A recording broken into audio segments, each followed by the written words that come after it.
Bonjour tout le monde! Bonjour tout le monde, bienvenue au REC à Bessic.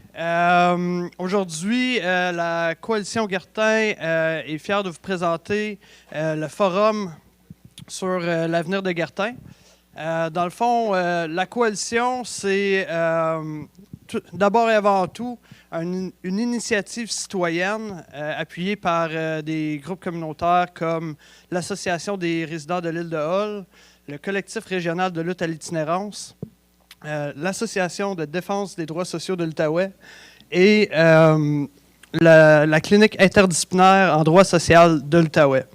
Dans le fond, ce qui s'est passé, c'est qu'à l'automne dernier, la Ville nous a annoncé qu'elle nous prenait par surprise et allait installer un gros quartier général de police de 170 millions sur l'espace Guertin. Nous, on s'est dit que ça n'avait pas de bon sens, que on avait... Les résidents avaient déjà une vision de quoi faire avec ce terrain-là. Les groupes communautaires avaient déjà une notion des besoins de la communauté. Et donc, que de mettre un quartier général de police n'était pas la bonne solution pour ce terrain.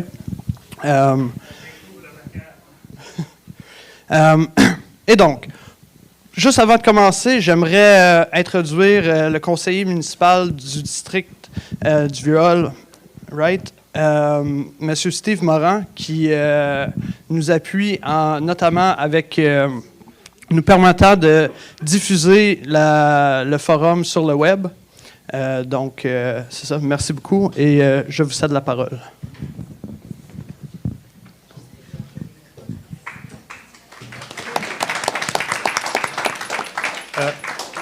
Merci. Je présume que vous m'entendez bien. Je suis un peu mal à l'aise d'être debout devant les gens, mais je vais vous dire, premièrement, il y a plein de chaises ici en avant. Fait que, venez. Dans la lumière. OK, oui, justement, c'est la question que j'avais. Est-ce que vous voulez que je parle d'ici? C'est encore pire. Je suis désolé.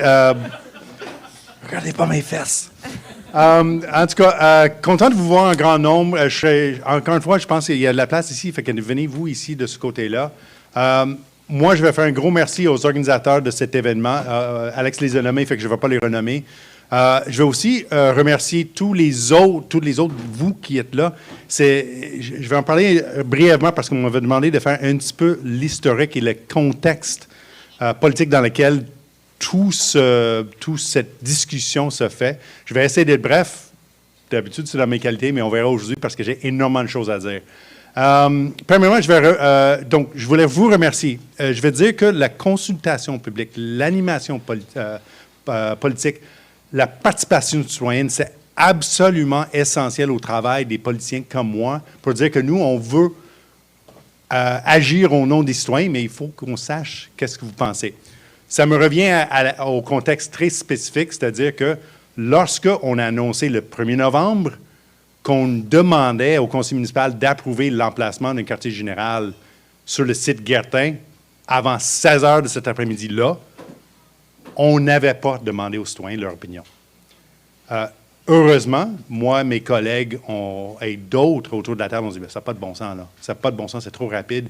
Une décision de cette taille-là, ça ne se fait pas dans quelques heures, surtout à huis clos. » Et on a demandé qu'on consulte les citoyens.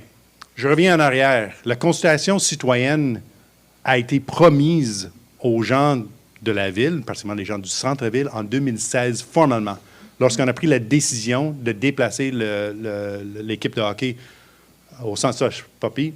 On fera une discussion sur cette décision-là en autre journée. C'est fait.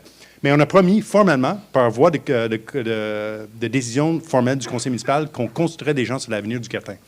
2016. Plus de 6 ans plus tard, cette consultation n'a toujours pas eu lieu. Et là, tout à coup, on décide, on va mettre un quartier général, un projet que j'apprends dehors dans les cartons depuis des années. Y a-t-il un lien entre ces deux choses-là? Le fait qu'on ne veut pas savoir ce que disent les citoyens, ce que pensent les citoyens pour l'avenir de ce site-là, et la volonté d'une certaine partie de l'administration municipale d'y mettre un quartier général. Je ne crois pas que c'est une coïncidence. Moi, j'ai demandé formellement à la mairesse, avant toute décision, ce qu'on fera sur le futur quartier général, qu'on consulte les citoyens de façon formelle. Elle a refusé. J'ai d'ailleurs reçu la réponse hier. Ça n'aura pas lieu parce que la décision est urgente. La décision sur le quartier général est urgente, selon le MRS. Pour moi, ça n'évite pas la question de il faut absolument savoir ce que les gens veulent de ce site-là. Parce que la décision facile, puis je vais vous dire, de placer, si moi je regarde ça du point de vue de la police, c'est facile. On a besoin d'un site pour notre quartier général.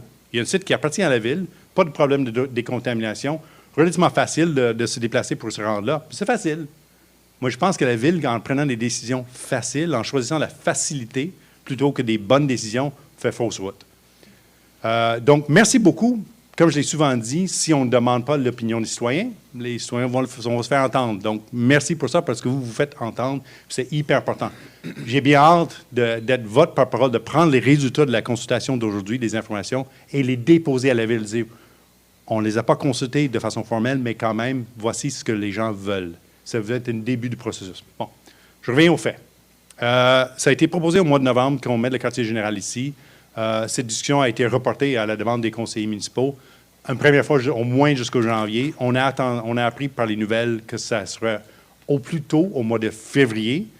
Je sais qu'à cause de la résistance d'un certain nombre de conseillers municipaux et du milieu, qu'on va considérer d'autres sites et non pas un seul site pour l'éventuel quartier général. Tout ça pour dire que, oui, on parle aujourd'hui de la question du quartier général parce que c'est ça la proposition qui est sur la table. Et je ne voudrais pas qu'on ne réagisse qu'à ça. C'est-à-dire que ne faisons pas la même erreur que fait l'administration en pensant juste aux besoins d'un quartier général. Imaginons ce qu'on pourrait faire avec ce site-là, l'ensemble du site.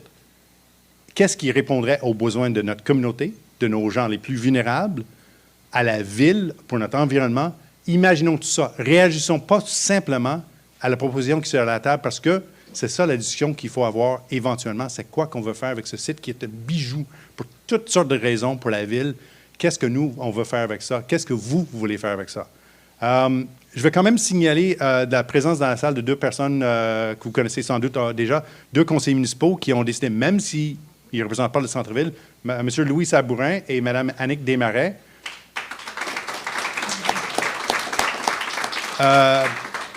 Tout ça pour dire qu'encore une fois, oui, on parle du centre-ville, oui, on parle de l'île Hall, mais c'est une décision qui aura un impact énorme sur l'avenir, non seulement du quartier, mais de l'ensemble de la ville. Donc, je vous remercie pour votre présence, d'écouter ce que veulent les gens d'ici et de partout en ville.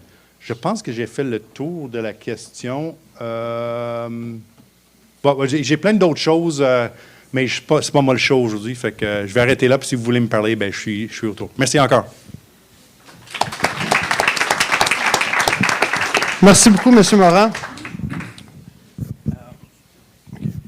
Et donc, sans plus attendre, je vais vous présenter nos panélistes pour la partie du matin.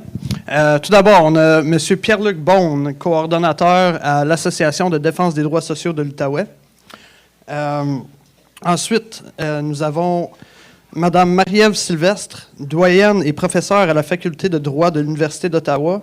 Elle a fait de la recherche et donne des formations sur la judiciarisation de l'itinérance et les enjeux du profilage racial et social dans les espaces publics au Québec depuis 20 ans, dont une recherche sur la judiciarisation de l'itinérance à Gatineau au début des années 2010. Elle est aussi membre fondatrice de la Clinique interdisciplinaire en droit social et du Réseau d'Ottawa sur la réduction des méfaits. Et finalement, nous avons Mme Dalia Namian, professeure à l'École de travail social de l'Université d'Ottawa. Elle va nous partager quelques brèves réflexions entourant le droit à la ville pour les personnes en situation d'itinérance, en se penchant plus particulièrement sur les stratégies de contrôle et les formes d'appropriation de l'espace qui sont en enjeu dans le conflit urbain entourant Ghertin. Parfait. Et donc, pour commencer, je cède la parole à Pierre-Luc. Bonjour tout le monde. Donc, Pierre-Luc Beaune, co-coordonnateur à la DDS, parce qu'on est deux coordonnateurs. Je vous m'excuserai aujourd'hui, évidemment, je ne suis pas tout à fait à l'aise encore avec les prises de parole, donc je me suis apporté un petit texte. J'espère que ne pas oublier d'éléments, c'était le plus important pour moi. Autrement aussi, potentiellement, je risque d'avoir peut-être une critique un peu radicale sur certains enjeux, sur certaines choses. Sauf que, à ce qu'on se dit ou à ce que je me dis, c'est qu'à toute violence systémique, une critique radicale a toujours sa place si elle en est une. Donc, le mandat de la DDS, c'est de faire de la défense collective des droits, dans une perspective de lutte à la pauvreté. Donc, dans une partie de notre travail consiste à lutter contre ce qui engendre la pauvreté. Parce que militant de longue date, puis à force de travailler en défense collective des droits, je ne peux pas faire autrement que de commencer avec une couple de constats. La DDS fait de la défense collective de droits, puis quand on œuvre dans un domaine comme celui-là, on finit par savoir reconnaître certains traits ou comportements abusifs dans les relations d'autorité. Et pourtant, au Canada, on est supposé être protégé contre ces formes de violation. Voici une couple d'exemples d'éléments qui sont supposés être au cœur de la Constitution. Égalité des chances d'épanouissement et de la prise de mesures visant la satisfaction de leurs besoins, indépendamment de considérations fondées sur la race, l'origine, la couleur, la religion, l'âge, le sexe, l'orientation sexuelle, l'identité, l'expression de genre, l'état matrimonial, la situation de famille, les caractéristiques génétiques, la déficience ou l'état de personne graciée. Avoir le droit à des conditions de travail justes et raisonnables. Avez-vous déjà survolé les normes du travail? Pensez-vous que les syndicats jouent encore un rôle important dans les rapports de travail aujourd'hui? Certainement. Puis qu'est-ce qu'on pourrait dire du salaire minimum? On y définit également les actes discriminatoires comme étant fondés sur un motif de distinction illicite, le fait pour un fournisseur de biens, de services, d'installations ou de moyens d'hébergement destinés au public d'en priver un individu ou de le défavoriser à l'occasion de la fourniture.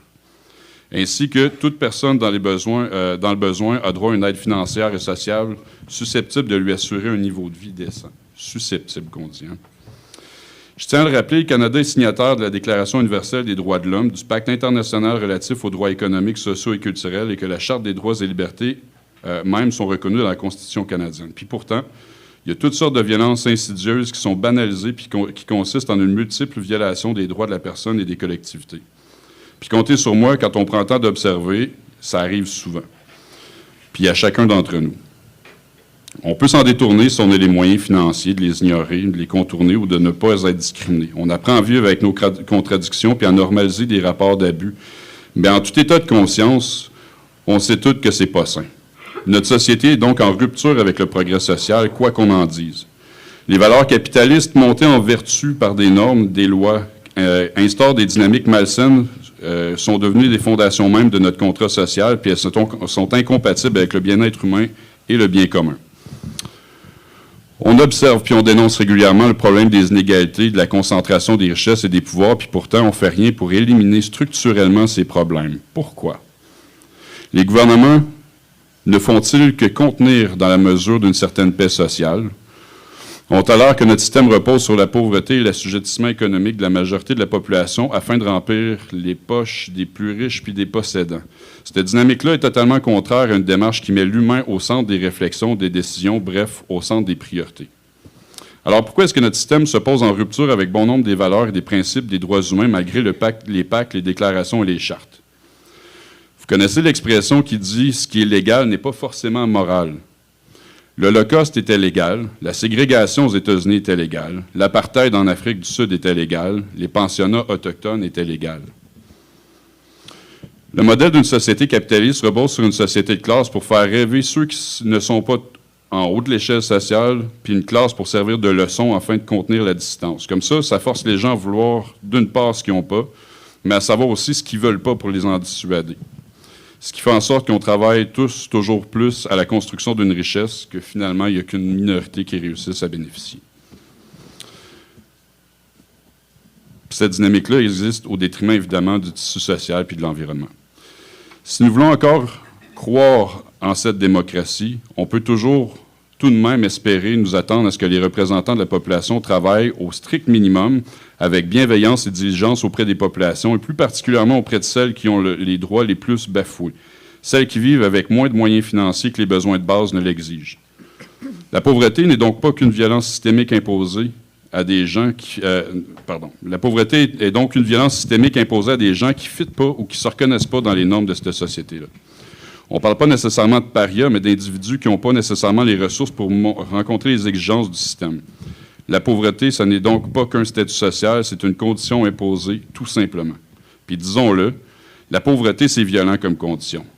Non seulement c'est violent, mais c'est qu'en plus, on réprime, on stigmatise, on discrimine, on disqualifie, on impose de vivre la peur, l'urgence, les conditions de vulnérabilité de l'être humain, l'humiliation, la honte, la détresse, l'isolement, l'insécurité, puis j'en passe.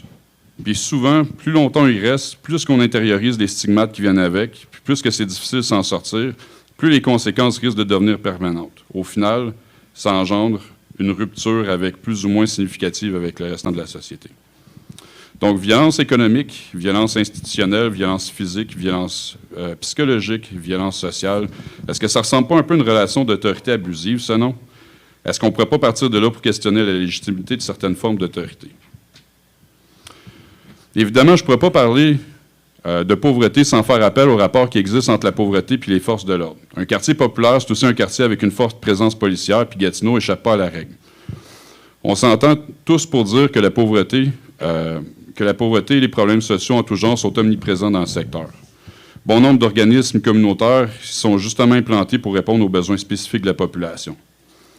La population pourrait témoigner la plupart pourraient témoigner des relations tendues entre les personnes qui viennent dans les services et le service de police. Chacun aurait son lot d'atrocités à vous raconter. Alors, permettez-moi de vous dire qu'un quartier général est tout sauf anecdotique dans le quotidien d'une personne en situation de précarité financière et ou d'itinérance. À la DDS, on nous interpelle sur des enjeux de bris de droit et de violations importantes à l'intégrité physique et mentale des personnes du quartier, plus particulièrement auprès des personnes en situation d'itinérance depuis au moins une dizaine d'années. On nous interpelle, nous montre des photos, des vidéos, on nous raconte des interventions innobables, des abus en tout genre allant de l'interpellation à des agressions. Les personnes ont raison d'être méfiantes envers la police. Interpellation. Fouilles et arrestations arbitraires, application arbitraire de certaines lois et règlements, puis qui parfois elles-mêmes sont discriminatoires. Intimidation, menaces, représailles, répression, humiliation, abus d'autorité, chantage. On en voit de toutes les couleurs. Il y a même des personnes qui se sont fait déporter à l'extérieur de la ville sans leur consentement. On ne leur a pas demandé si c'était ce qu'ils voulaient. On les a littéralement embarqués dans la voiture, puis on les a déportés à Cantley, à Perkins, à l'extérieur, en les laissant pour compte. Il y a des usages excessifs de la force. On a vu des arrestations qui rappelaient des décès qui ont eu lieu aux États-Unis, sans nommer de nom. On a vu des interventions qui n'avaient aucun sens. Il y a des formes de profilage en tout genre, social, racial et politique. On a entendu des histoires où est-ce que des agents, puis là, évidemment, on est dans l'anecdotique, mais ça reste quand même une démonstration d'une violence qui est inacceptable. Des agents qui demandent des faveurs sexuelles en échange de silence ou de diminution des charges. C'est incroyable de se faire réveiller le matin sur un trottoir à coups de botte pour se faire dire que c'est maintenant le temps de sacrer son camp. Bon, bref, tout ça pour dire que souvent, les interactions ne sont pas évidentes. Je ne dis pas que c'est le cas pour tous les agents, mais on s'entend que le lien de confiance n'existe pas du moment où est-ce que ça, c'est le genre de rapport qui existe dans la communauté. Ça n'arrive pas toujours que les personnes connaissent leurs droits, le nom du ou des agents, des matricules, les dates et les descriptions d'événements, des témoins, des photos puis des vidéos. Puis évidemment, quand des situations d'abus se produisent, les gens n'ont pas nécessairement d'emblée l'instinct de chercher à repérer toutes les informations. Mais même lorsqu'ils le font, les abus finissent quand même rarement en plainte, parce que la plupart, soit qu'ils ne seront jamais cités devant le comité en déontologie policière, puis il y en a encore moins qui vont finir par faire l'objet d'enquêtes. Fait que les personnes le savent, puis préfèrent souvent garder le silence par peur de représailles. Encore une fois, ça ressemble encore à une relation d'abus, une relation de manipulation. On se rappellera également les démantèlements du campement aux abords du ruisseau de la Brasserie commandés par la ville de Gatineau. Seulement pour la période estivale 2020, au moins 14 démantèlements durant la saison, dont l'annonce nous avait été partagée soit la veille ou le matin même. Des personnes se sont éloignées des services, se sont désorganisées, ont été amenées au poste de police. Des gens se sont réveillés dans la frayeur et ont été fragilisés par des situations subites et fréquentes. Je me rappellerai toujours du sentiment d'urgence qui régnait à chaque fois. Comme vous le savez, on connaît également une crise des opioïdes en Outaouais, d'ailleurs un peu comme partout au Canada, puis depuis quelques années en Outaouais. Plusieurs personnes meurent de surdose à chaque année. Il existe différents services afin de faire de la prévention, de la sensibilisation, de la réduction des méfaits, de l'accompagnement aux utilisateurs et utilisatrices de substances. Il y a de la prévention qui se fait, il y a de l'analyse de substances, il y a de la distribution de matériel de consommation stérile, de la distribution de kits de naloxone qui assure la survie en cas d'overdose. Un quartier général de police risque d'engendrer un éloignement des services, des intervenants, puis un risque non négligeable de développer des comportements à risque pour leur santé et leur vie. Donc, un quartier général, ou en plein cœur des services, à proximité des personnes qui sont en situation d'itinérance, à proximité des personnes qui sont utilisatrices de substances, ça fait en sorte justement qu'il peut y avoir des conséquences qui sont graves, on le sait. Puis à tout ça, bien évidemment, s'ajoute la gentrification qui est en cours. On le voit, le viol il est en pleine transformation, puis il y a de plus en plus d'intérêt. On le sent que le viol est de plus en plus convoité. Le prix des loyers augmente, on rase des pâtés de maison pour construire des tours à condos de luxe, on assiste à des rénovictions, des flips, des investisseurs qui sollicitent agressivement les propriétaires pour acheter leur propriété afin d'en faire des logements plus dispendieux.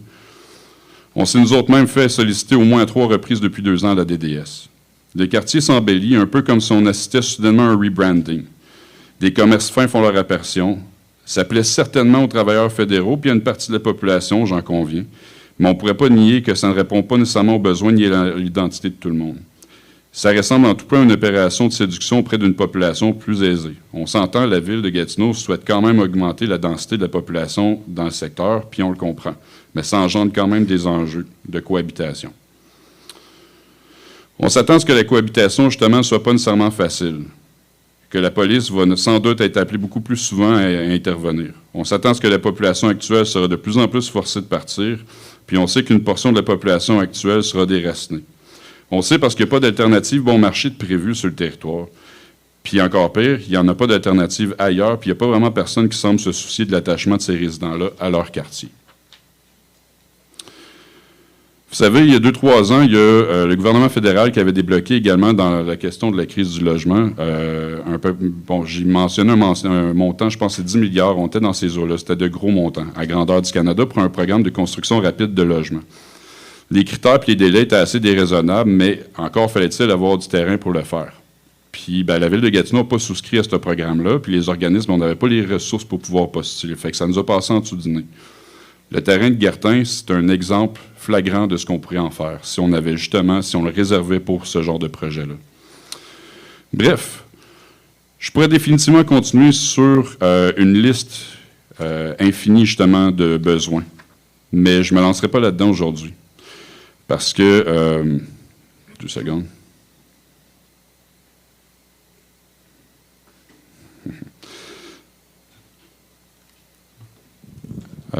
Oui, c'est ça. Donc, je pourrais définitivement continuer sur les besoins concrets du quartier. Par exemple, un autre centre d'hébergement d'urgence, du meilleur financement des organismes, des infrastructures culturelles et sportives, des parcs, des toilettes et des douches ouvertes 24 heures sur 24, 7 jours sur 7.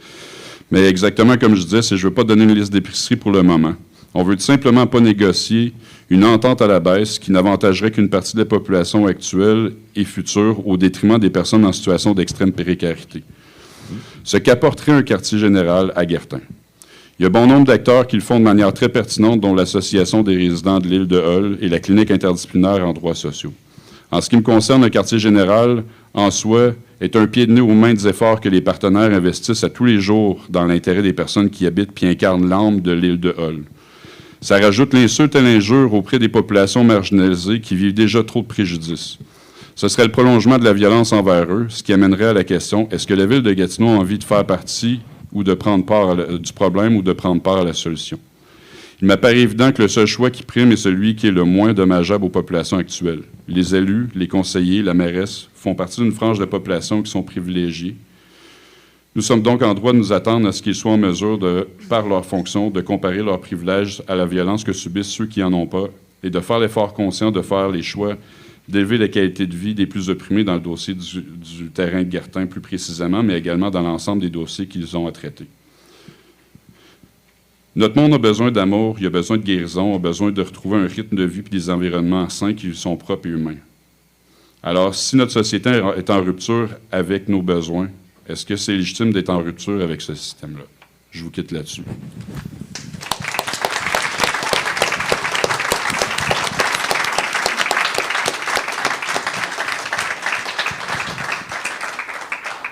Merci beaucoup, Pierre-Luc.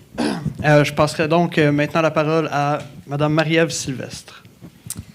Merci beaucoup Pierre-Luc. Merci aux organisateurs et félicitations pour l'organisation de cet événement-là. C'est vraiment formidable de voir tout le monde ici ce matin pour discuter d'un enjeu, je pense, vraiment fondamental là, pour la ville. Comme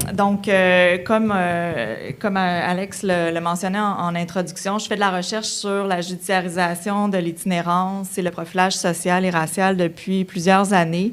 J'ai documenté la situation dans plusieurs villes canadiennes et québécoises, dont Montréal, Québec, Gatineau, Val-d'Or en particulier. Donc, dans ma présentation aujourd'hui, je vais mettre l'accent sur ce que peut signifier et ce que va signifier si ce projet-là va de l'avant. Mais j'ai confiance qu'il y a suffisamment de résistance dans la salle et au sein de la ville pour que ce projet-là ne soit pas mis en place. Mais ce que peut signifier donc une augmentation de la présence policière dans un quadrilatère qui est fréquenté, utilisé, habité par une population en situation d'itinérance pour des questions de vie, de survie, d'accès aux ressources, etc. Donc, un quadrilatère qui est un milieu de vie. Qu'est-ce que ça veut dire? Je pense que Pierre-Luc a déjà mentionné un certain nombre de conséquences qui sont liées aux interactions quotidiennes, aux contacts répétés entre la police et les populations en situation d'itinérance. Moi, je vais mettre l'accent sur la judiciarisation et la criminalisation de la population en situation de pauvreté et d'itinérance et les conséquences qui peuvent découler de ça. Donc, pour comprendre, en fait, ce serait quoi les conséquences d'une présence accrue? Il faut comprendre que la population en situation d'itinérance est une population extrêmement profilée, extrêmement interpellée par les policiers, souvent tout simplement pour leur présence dans les espaces publics, pour des actes complètement mineurs et des actes banals là, de survie dans la rue, leur présence qui est parfois jugée légitime. Donc, parfois, on va les contrôler, savoir leurs identités, connaître leurs allées et venues. Et souvent, ces interactions-là vont mener à des constats d'infraction qui, dans beaucoup de cas, vont mener à l'incarcération pour non-paiement d'amende ou il y aura aussi, dans certains cas, émission d'accusations criminelles, encore une fois pour des infractions mineures. Je vais y revenir un peu plus loin. Ça peut être vol de subsistance, méfaits simples, possession de drogue également, donc qui vont mener à des arrestations et à des cycles de criminalisation et d'incarcération. Tout ça pour dire que les policiers sont vraiment la porte d'entrée de ce système de judiciarisation, de criminalisation, et donc plus on augmente la présence policière, plus il y a des contacts répétés, plus on peut paver la voie vers cette judiciarisation. L'autre conséquence, puis donc je vous dis les deux, trois points que je veux mentionner. Donc l'autre conséquence, évidemment, c'est sur la capacité du milieu communautaire d'interagir avec la population en situation d'itinérance et avec ses citoyens lorsqu'il y a une présence policière accrue. Comme le dit Pierre-Luc, étant donné la situation de la judiciarisation, étant donné l'expérience de harcèlement, de violence aussi qui découle de ces contacts-là, la population a tendance à fuir les lieux où la police est présente, ce qui rend les interventions et les services communautaires beaucoup plus difficiles. Et ça, c'est particulièrement inquiétant dans un contexte d'utilisation de substances et d'utilisation de drogues et de fréquentation de sites d'injection, de consommation supervisée. La recherche démontre clairement que lorsque de la police, ces lieux-là ne sont pas fréquentés pour des craintes tout à fait légitimes d'être interpellés et arrêtés. Donc, je commence par la judiciarisation, l'incarcération, le cycle dans lequel souvent les personnes en situation d'itinérance sont imbriquées. Alors, d'abord, qu'est-ce que c'est la judiciarisation? Hein? Un mot qu'il faut s'habituer à prononcer. La judiciarisation, c'est cette tendance à demander au système judiciaire de non pas régler, mais administrer des conflits liés à l'utilisation des espaces publics et à l'itinérance en particulier. Donc, c'est de demander aux policiers et aux tribunaux de gérer ces conflits-là et non pas de les régler. J'insiste sur ça.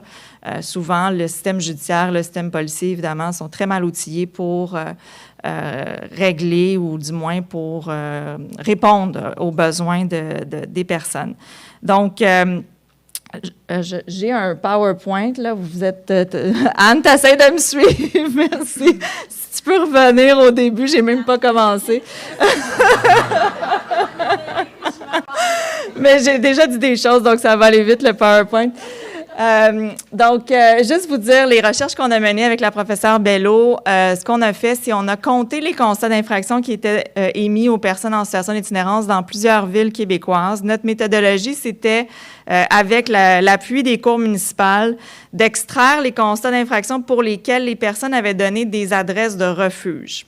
Refuge ou ressources qui œuvrent dans la défense des droits ou avec les personnes en situation d'itinérance, ce qui fait en sorte qu'on le sait, le nombre de constats qu'on a comptabilisés, c'est vraiment la pointe de l'iceberg, hein, parce que les personnes en situation d'itinérance donnent parfois d'autres adresses que les adresses de refuge, vont donner des adresses dans des logements en transition, vont donner des vieilles adresses, des adresses de famille, etc. Des fois, ils ne mettront pas d'adresse du tout.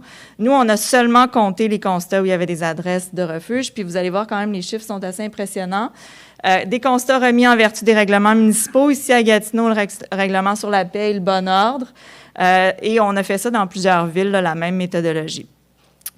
Les constats généraux, donc depuis 1994, là, donc depuis 2005 qu'on fait de la recherche, mais on a des données depuis les années 90, surtout à Montréal, un accroissement systématique de la judiciarisation depuis les années 90 dans toutes les villes qu'on a étudiées. À Montréal, là, ça passe de 1000 à presque 10 000 constats par année qui sont donnés aux personnes en situation d'itinérance. Donc, vraiment un accroissement de la judiciarisation, une mobilisation des règlements municipaux. Autre constat, je fais du va-et-vient, Anne. Autre constat, des infractions très mineures. Dans plus de 80% des cas, dans la plupart des villes, c'est pour de l'alcool, présence, être en état d'ébriété, consommer de l'alcool dans les espaces publics. Ça peut être des questions de flammage, mendicité. C'est donc des infractions extrêmement mineures qui ne mettent pas en cause la dangerosité, mais nous, ce qu'on appelle la dérangeosité. Plutôt la présence dérangeante de ces personnes et non pas le fait qu'elles portent atteinte là, à la sécurité publique. Donc, ça vise certains groupes en particulier, puis il y a évidemment des conséquences là, dont je vais vous parler. Si tu veux revenir, donc ça, c'était les chiffres de... l'autre. Merci. Montréal, pour vous dire, donc 115 000 constats qu'on a comptabilisés à Montréal. À Québec, l'étude dans les années 2010, donc on était au-dessus presque 4 000 constats d'infraction. À Gatineau, donc on a fait l'étude sur 5 ans avec un nombre de ressources, donc de services communautaires là, limité. Je pense qu'on avait 3 ressources en particulier. Donc, le nombre de constats n'est pas très élevé par rapport aux autres villes, mais on sait qu'il est en augmentation et on a fait des demandes récentes pour avoir des données plus à jour. Donc, on pourra certainement suivre ce dossier-là. Justement, la DDS, dans les années 2008 à 2012, avait fait des demandes d'accès à l'information et avait obtenu le nombre de constats émis par le SPVG. Et on voit que le nombre de constats est en augmentation, même si, dans ce cas-ci, c'était l'ensemble des constats là, qui étaient émis dans la ville, pas seulement les personnes en situation d'itinérance. Val-d'Or aussi, la situation dramatique là-bas, mais je passe.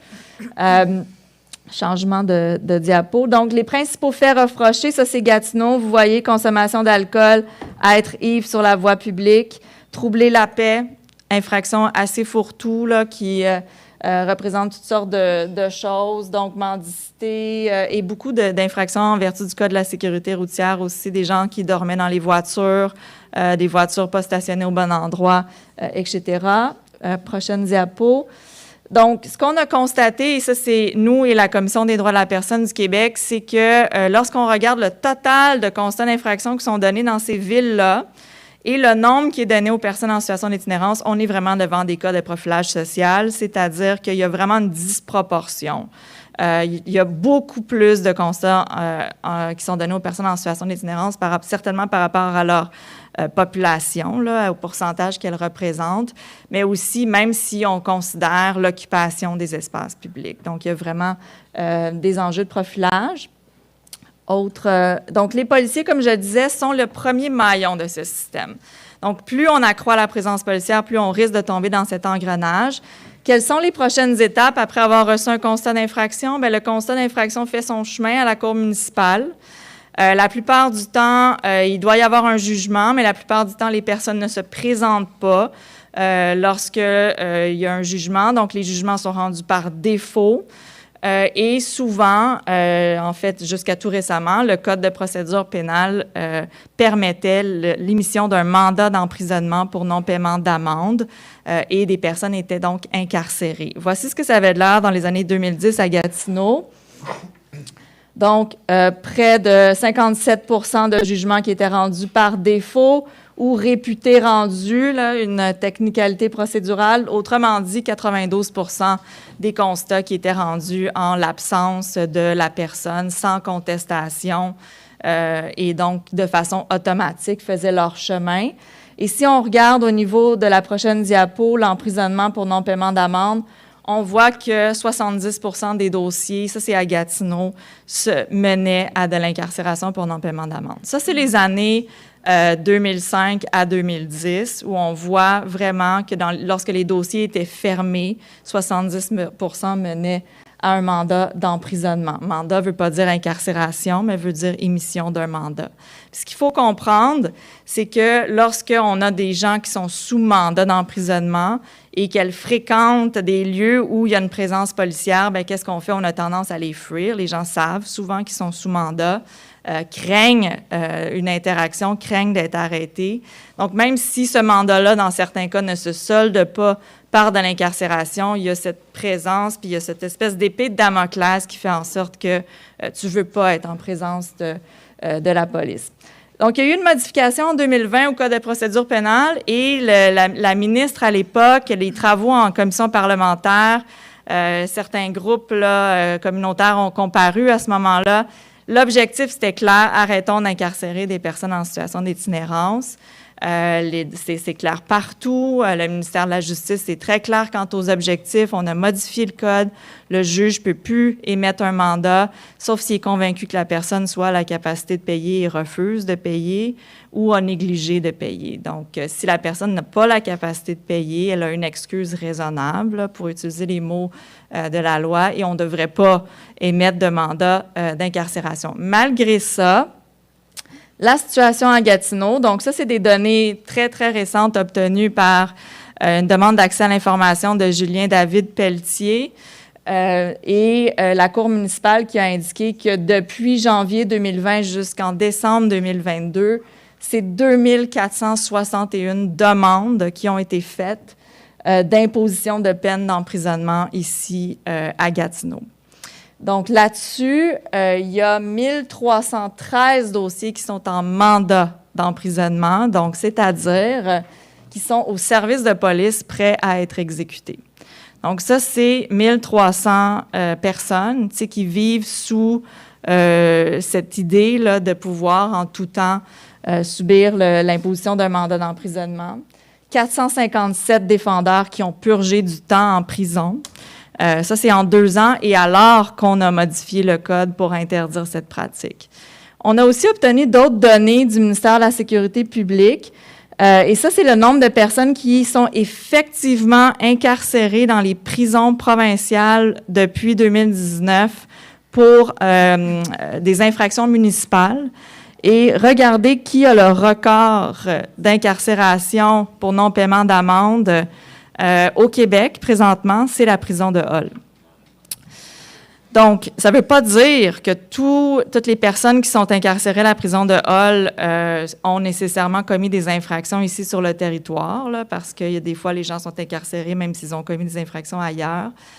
Donc, il n'y a pas de lien direct, mais quand même, il y a une indication qu'il y a quelque chose qui se passe ici qui est très sérieux. Donc, dans un contexte comme celui-là, mettre un quartier général de la police à Ghertin, augmenter les contacts entre la population en situation d'itinérance et la police, c'est courir un risque très prévisible d'accentuer ce cycle de judiciarisation et d'incarcération.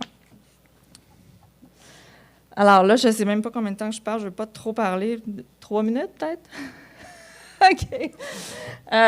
Donc, l'autre source de judiciarisation, à part les constats d'infractions municipaux, c'est les bris de condition. Alors, ça, c'est si on regarde, et là, je ne sais pas c'est quoi ma prochaine diapo. Non, OK, on peut passer, passons. Merci encore. Jusqu'au tableau de Statistique Canada, si tu peux avancer. Oui, stop. Non, pas ça, pardon. La prochaine, là, celle-là. Alors, si on regarde les 10 infractions criminelles les plus fréquentes, là, hein, on a des images, on a notre système de justice criminelle, on pense, évidemment, si on suit les séries à la télévision, on pense aux infractions contre la personne. Mais la réalité, là, dans les tribunaux criminels, au jour le jour, là, ce sont des infractions assez mineures qui sont gérées par les tribunaux.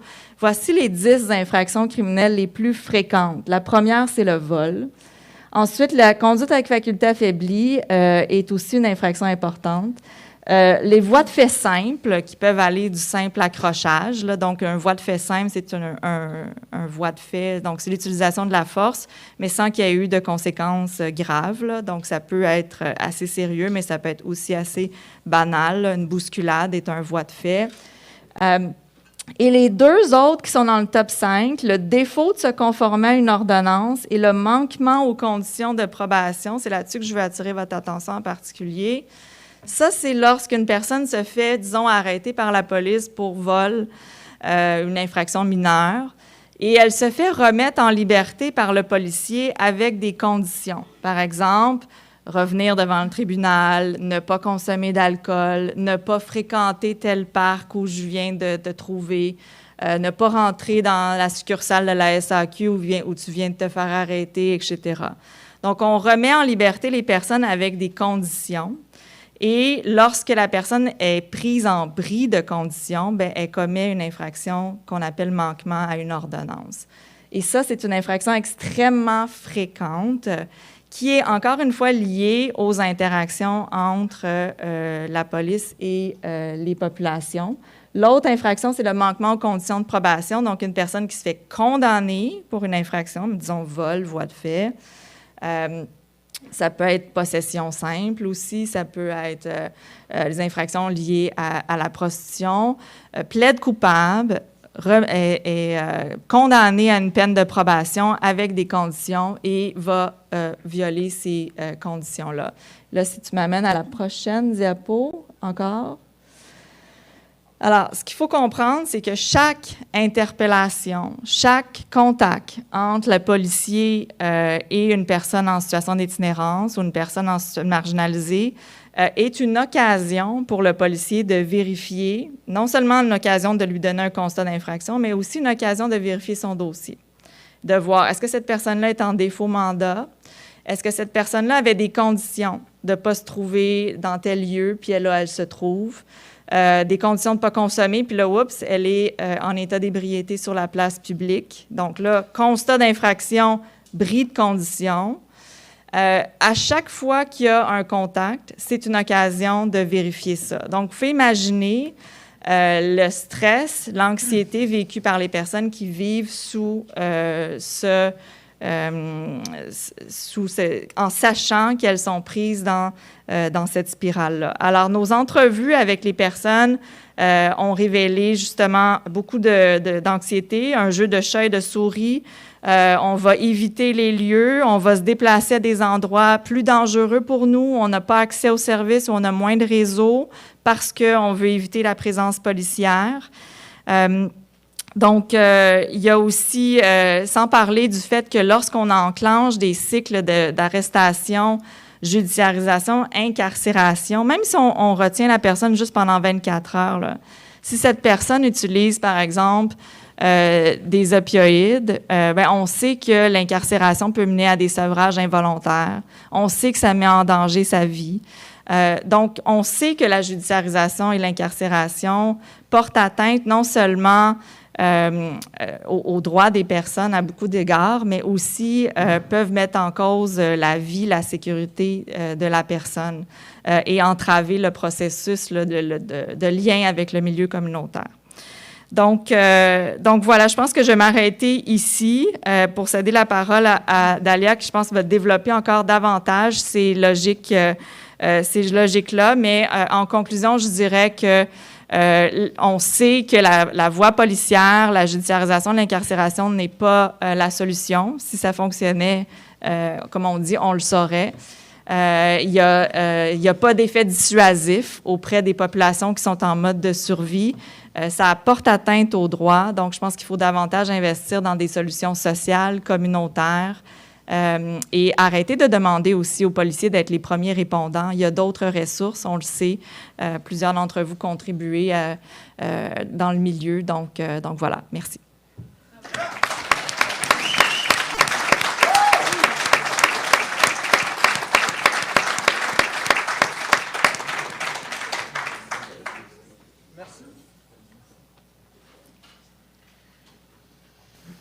Merci. Allô? Check. OK. Merci beaucoup, Madame Sylvestre. Et donc, maintenant, je vais céder la parole à Madame Dalia Namian. Tout de suite après, on va ouvrir la discussion à la grande salle. Vous allez voir, il y a un micro juste là pour venir poser des questions au panel. Et en attendant, c'est à vous. Merci beaucoup. Vous m'entendez bien? C'est beau. Je suis très heureuse d'être ici. Je remercie les organisateurs, organisatrices de me laisser l'occasion là, de glisser quelques mots aujourd'hui qui vont faire écho à ce qui a déjà été dit. Je vais peut-être disons, revenir aussi sur certaines choses. Donc, moi, je suis professeure en travail social à l'Université d'Ottawa. Je fais aussi partie de la clinique interdisciplinaire en droit social. Il y a des stagiaires ici en travail social qui font partie de la clinique qui sont ici et je crois aussi certaines de mes étudiantes aujourd'hui. J'ai également été signataire avec d'autres de la clinique des lettres qui ont paru dans les médias plutôt cet automne. Pour s'opposer là, à la transformation de l'Aréna Gartin en QG de police.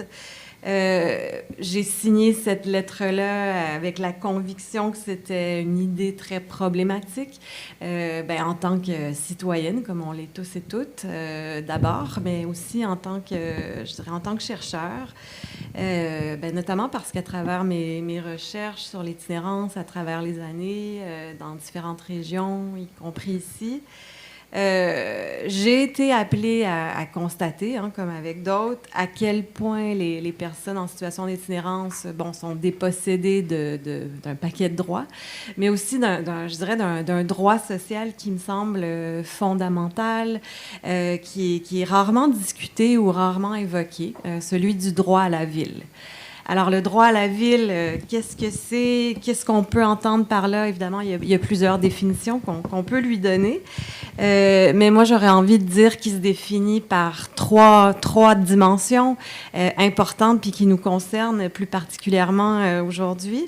Premièrement, le droit à la ville, c'est la possibilité de pouvoir habiter, circuler, se déplacer dans l'espace urbain, dans la ville, sans crainte d'être arrêté, sans crainte de devoir être délocalisé, surveillé au quotidien.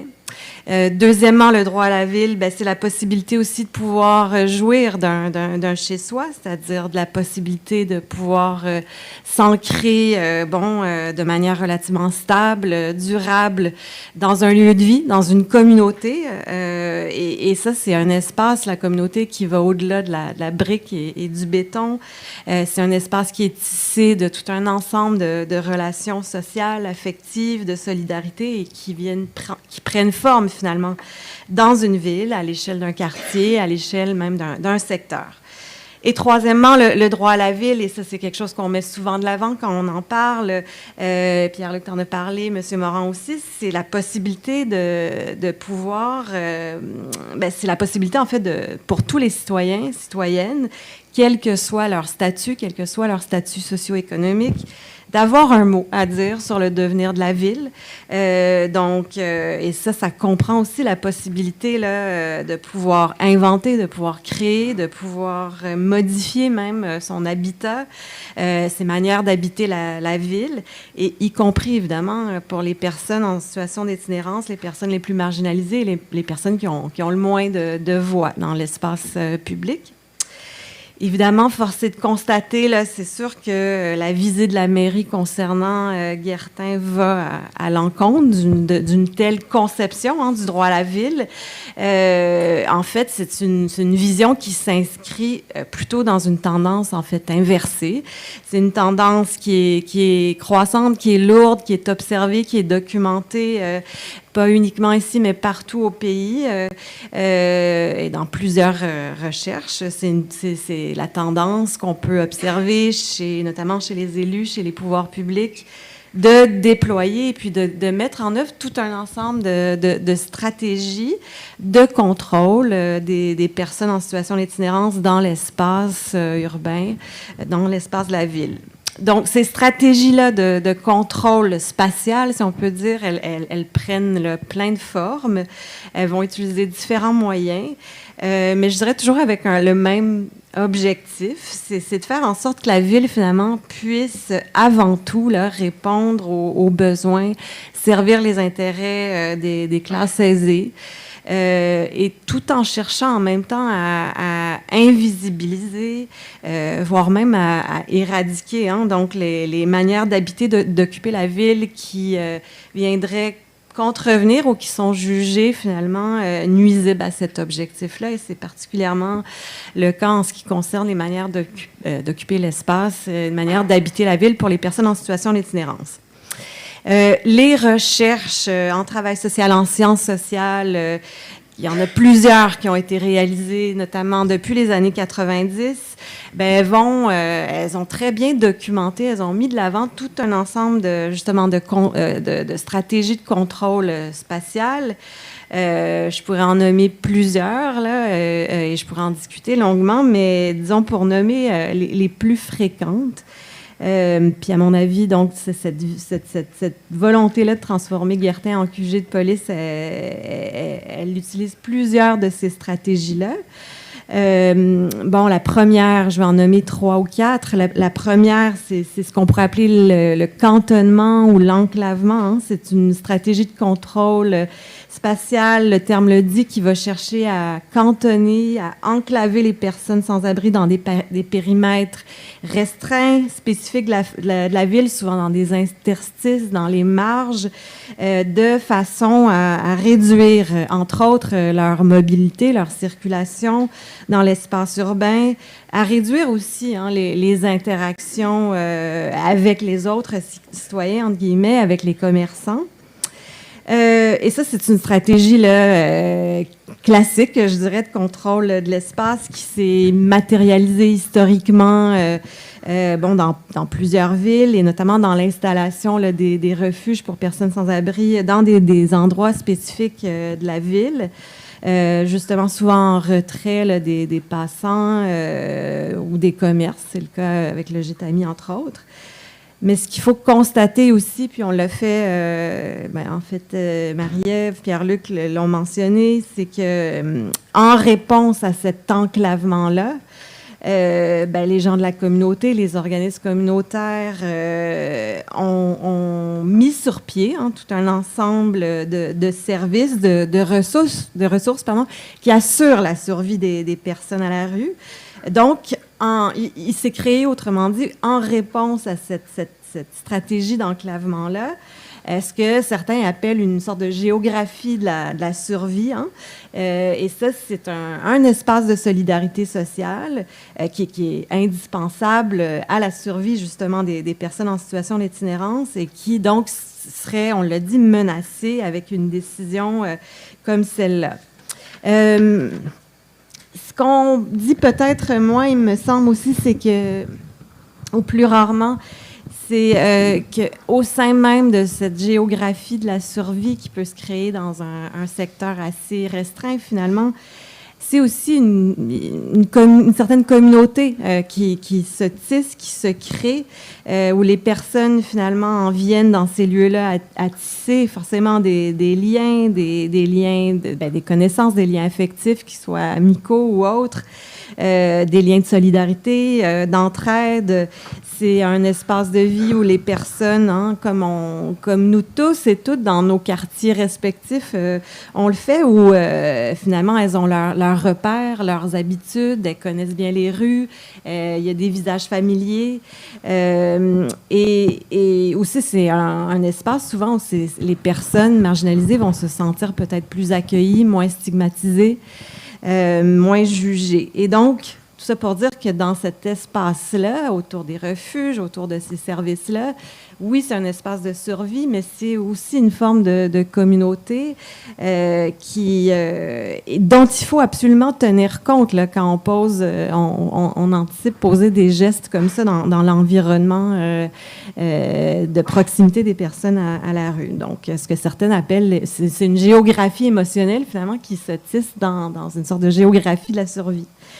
Une autre stratégie, je vais essayer d'y aller rapidement, mais ce qu'on pourrait appeler le déplacement, on en a parlé, c'est une stratégie de contrôle spatial, notamment dans des quartiers historiquement les plus pauvres, où sont présents justement souvent les refuges, et qui connaissent, Pierre-Luc en a parlé, une gentrification, où il y a une tentative de réappropriation des lieux ou une dépossession des lieux par une certaine classe de locataires, de propriétaires plus aisés. Il y a beaucoup de recherches qui ont montré que l'embourgeoisement, justement, des quartiers dans lesquels ou autour desquels va se situer finalement cette géographie de la survie dont j'ai parlé, ça génère souvent des conflits urbains, des tensions concernant justement l'appropriation, la réappropriation de certains lieux, hein.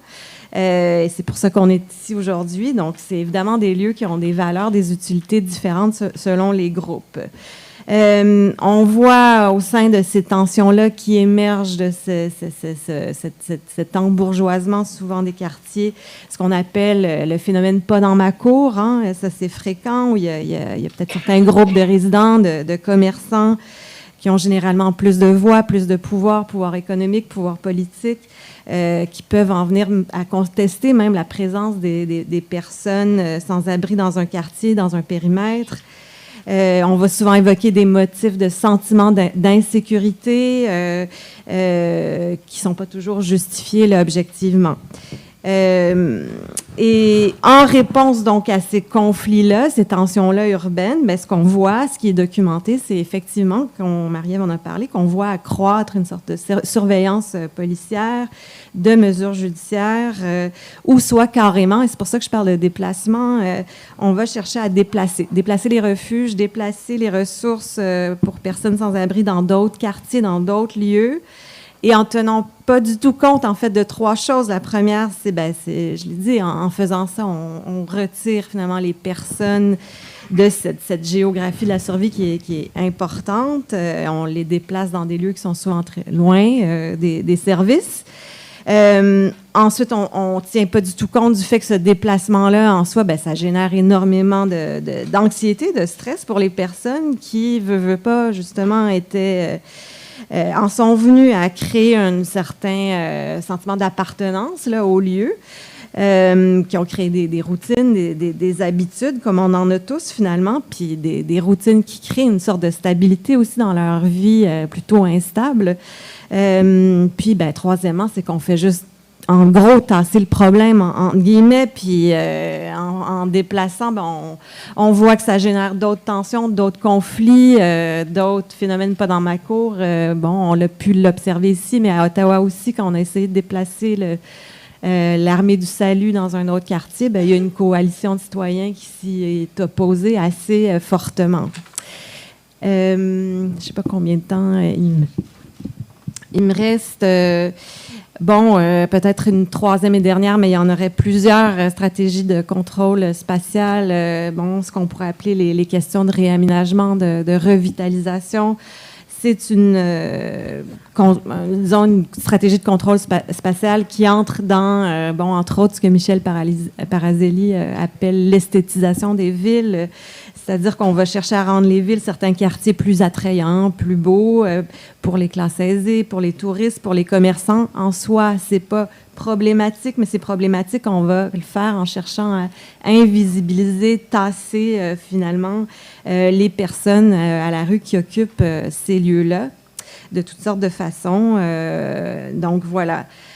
Pour résumer, puis il y en aurait d'autres, comme je l'ai dit, mais c'est des stratégies de contrôle spatial qui sont fréquentes, qu'on observe partout, qui entrent en jeu, qui dans l'enjeu dont on discute aujourd'hui, qui s'entrecroisent aussi, qui se renforcent mutuellement. Puis on voit à quel point ces stratégies-là, finalement, on est vraiment à l'opposé d'une conception d'un droit à la ville.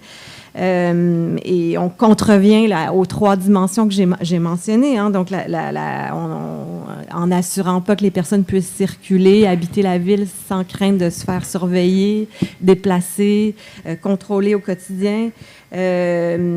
On contrevient aussi à cette importance de créer, de respecter le fait que les personnes créent un certain chez-soi, un certain sens de la communauté, qui est tout à fait important quand on sait que le sentiment de chez-soi, ça c'est un déterminant hyper important pour tout ce qui est le bien-être, les conditions de vie, la santé. Et troisièmement, on contrevient à cette troisième dimension qui est la possibilité d'être traité finalement avec respect, mais comme un citoyen qui a un mot à dire aussi sur les interventions qui les concernent là, dans le quotidien.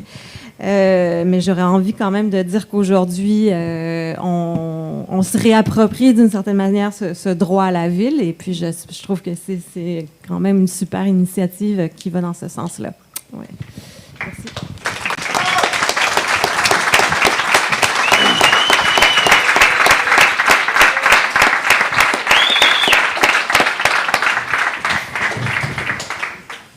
Merci beaucoup pour cette belle intervention.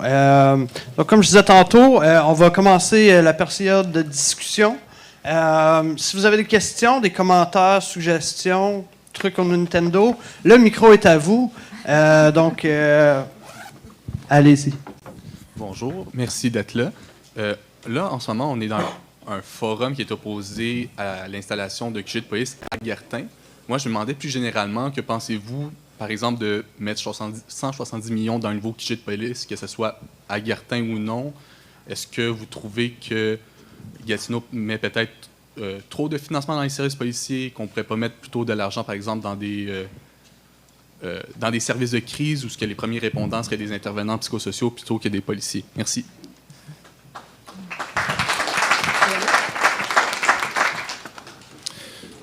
Je vais évidemment essayer une réponse à ça. Je trouve ça vraiment très pertinent comme question.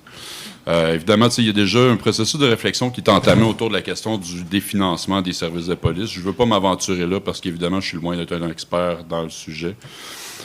Sauf que je pense qu'avec les statistiques telles qui nous ont été présentées tantôt, il y a plusieurs des interventions policières qui mènent à la cour, que finalement, ça se trouve être des éléments qui sont relativement réglables à l'extérieur d'une intervention policière. Donc, effectivement, la question se pose. Est-ce que 170 millions est vraiment nécessaire à Gatineau? Je ne pourrais pas te répondre plus que ça, mais je pense que de poser la question, ça soulève quand même des enjeux qui valent la peine de questionner. Alors, je ne sais pas si vous voulez... je dirais... Alors, moi, je suis d'accord avec ce qui vient d'être dit, c'est-à-dire que dans toutes les études qu'on a effectuées sur la judiciarisation et la criminalisation de l'itinérance, on a toujours conclu en disant qu'il fallait réduire la présence policière, réduire le rôle des policiers comme premiers répondants, qu'on devait plutôt investir dans des solutions sociales, dans la défense des droits, dans le respect des droits fondamentaux liés au logement, aux revenus, à la santé, à l'éducation, à l'emploi. Donc, ça me semble évident que c'est là qu'on doit d'abord et avant tout mettre les ressources pour assurer le respect des droits fondamentaux des citoyens.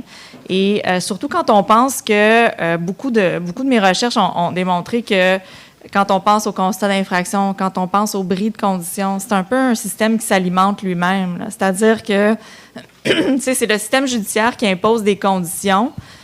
Souvent, on sait à l'avance que ces conditions-là ne pourront pas être respectées. Interdire de consommer à une personne qui consomme de façon régulière, qui a des enjeux de dépendance, interdire de fréquenter des lieux qui sont essentiels à la survie, c'est évidemment, on le sait d'avance que ces conditions-là vont être brisées et donc on sait que cette personne va revenir devant les tribunaux, va revenir à être incarcérée à nouveau. C'est un mode de gestion de la pauvreté et de l'itinérance, les constats d'infraction aussi. Alors, c'est un système de je te donne un avertissement, je te le dis que tu ne peux pas être là, là, je vais te donner un constat. Donc, là, il va y avoir des conséquences. Alors, c'est une roue qui tourne et qui n'a pas beaucoup de sens et qui ne règle pas ultimement les problèmes de pauvreté et d'itinérance. Donc, moi, je pense que c'est plutôt ailleurs qu'il faut investir, en effet. Si je peux me permettre, je rajouterais peut-être élément à dire que les personnes qui sont en situation d'itinérance, par exemple, justement, n'ayant pas de toit, n'ont pas nécessairement accès, justement, par exemple, à des salles de bain, vont être justement, un peu comme mentionnait Mme Sylvestre, la question d'avoir consommé dans un lieu public. Mais quand tu n'as pas de toit, quand tu n'as pas de résidence, quand tu n'as pas d'endroit qui t'appartient, où est-ce que tu as le droit de le faire, tu sais?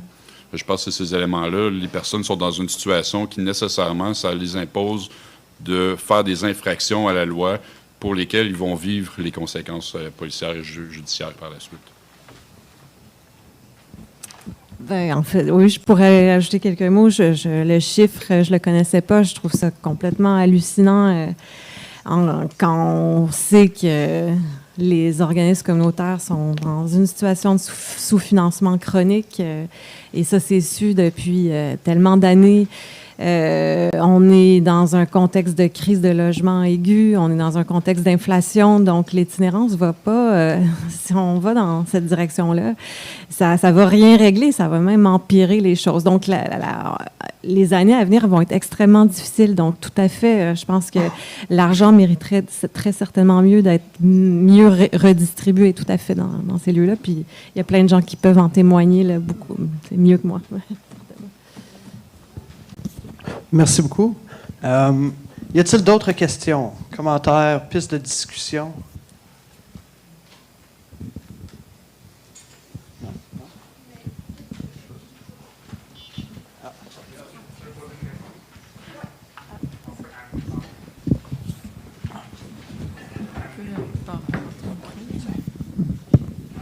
Bonjour, je m'appelle Madame Roth-Véronique. J'habite au 117 Carillon. J'habite à côté de Robert Guirtin, l'assaut, puis tout ce qu'il y a avec. Nous, on vit l'itinérance en permanence. Puis, il y en a, ils ont fait rentrer l'OMH, ils ont fait rentrer quelqu'un qui n'avait pas d'allure. Ben, tous les soirs, on est réveillés. C'est à 8 h le matin, vous entendez des boum, boum, boum. Les logements, il y a des personnes à mobilité réduite dedans, c'est pas pour nous. Là, j'ai tout pris pour venir ici parce que je pouvais même pas sortir de chez moi parce qu'il y avait de la neige, mais de la ville. Parce que je me suis battue pour que l'OMH déneige dans mon truc. J'ai réussi. Mais j'ai foutu gros bordel. Puis je me suis retrouvée là. J'avais des bonnes neiges de la ville. Je pouvais plus passer. J'ai eu de la chance parce que j'ai un transporteur adapté. Il m'a poussé. Avec mon accompagnateur, il m'a poussé. Autrement, je ne serais pas ici aujourd'hui. Puis, il y a les itinérants qui arrivent.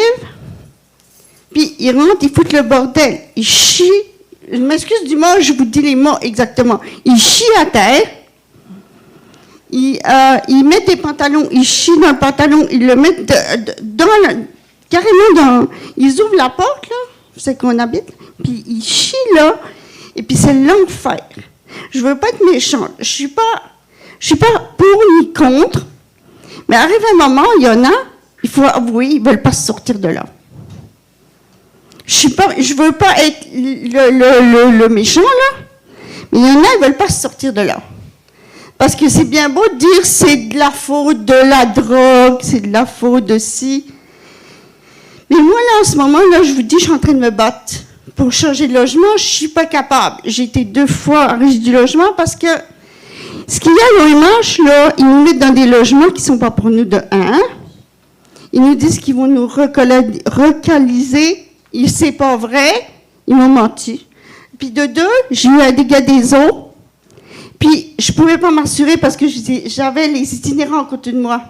Gitami, Guertin, tout ça, là. On ne t'assure pas. Moi, j'ai eu le malheur d'avoir un dégât des eaux. Ils sont venus chez moi, ils ont fait les réparations. Vous savez combien ils m'ont demandé pour juste 4 plaintes? 1575 $. Ça, c'est se foutre de la poire de ceux qui sont au HLM. Ils abusent aussi de leur pouvoir, le HLM. Là, j'ai été à Régie du logement. J'avais su, je leur ai rétracté. Ils m'ont dit que c'était de ma faute. L'assurance, ça ne joue pas dedans. Mais je ne peux pas m'assurer. Qui va payer 60 $ pour assurer une maison? Personne.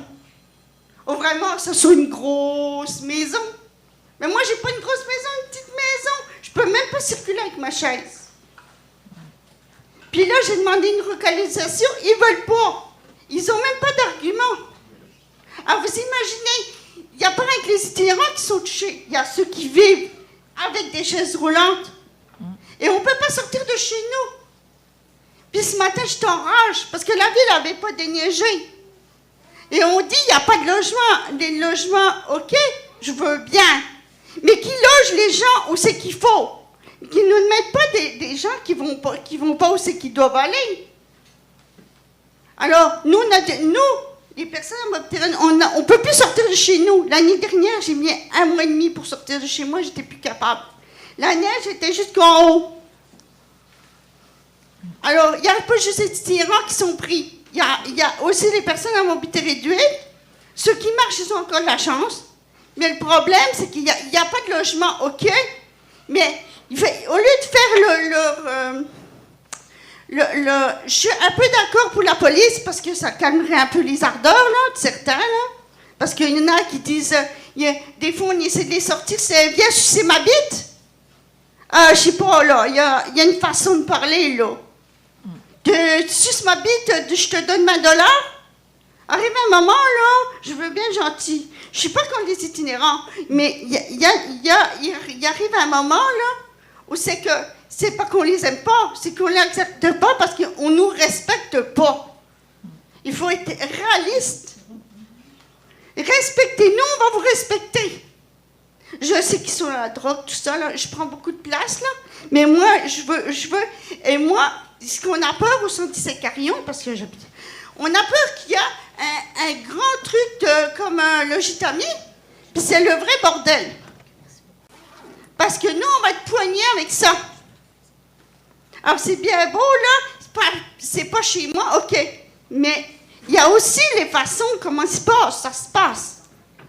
Et puis l'OMH, ils exagèrent, ils profitent de la situation pour mettre des gens dans des situations qui ne devraient pas être dans leur logement. Moi, j'ai des problèmes de tuyaux, parce que j'ai des problèmes, là, il faut que je les appelle. J'ai des problèmes de fenêtres, je ne peux plus ouvrir mes fenêtres. Je suis condamnée. J'ai pas de sortie de secours. Je ne peux pas circuler dans ma maison. Puis moi, je ne peux plus pas utiliser ma chaise électrique parce que ma salle de bain est trop petite. Alors, je suis arrivée au point, là, puis il n'y a même pas de rangement. Alors, je me retrouve avec des boîtes tout partout. Puis, j'ai pas honte de le dire, j'ai des boîtes tout partout. Parce que vous m'avez dit que j'allais être recolalisée. Puis pas en tout, parce que c'est des menteries.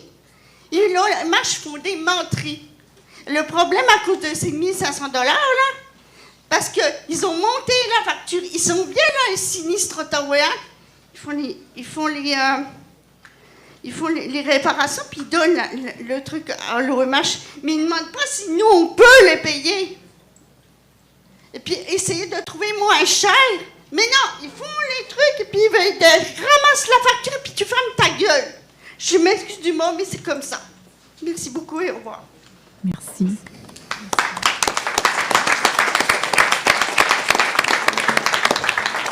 Est-ce que quelqu'un voulait réagir?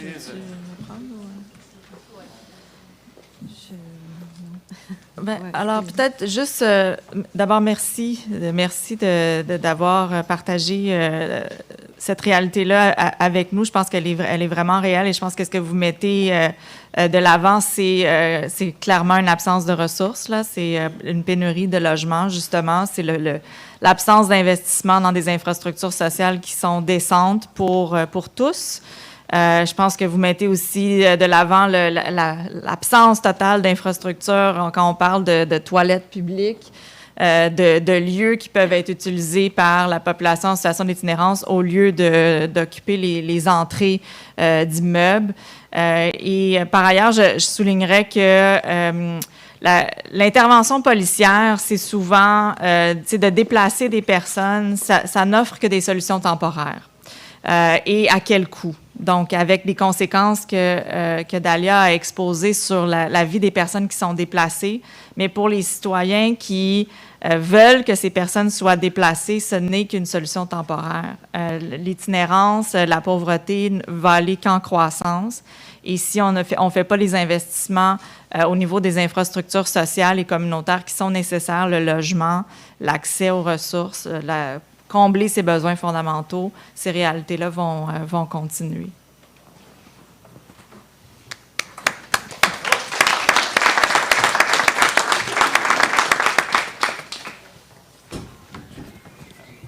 Une autre intervention?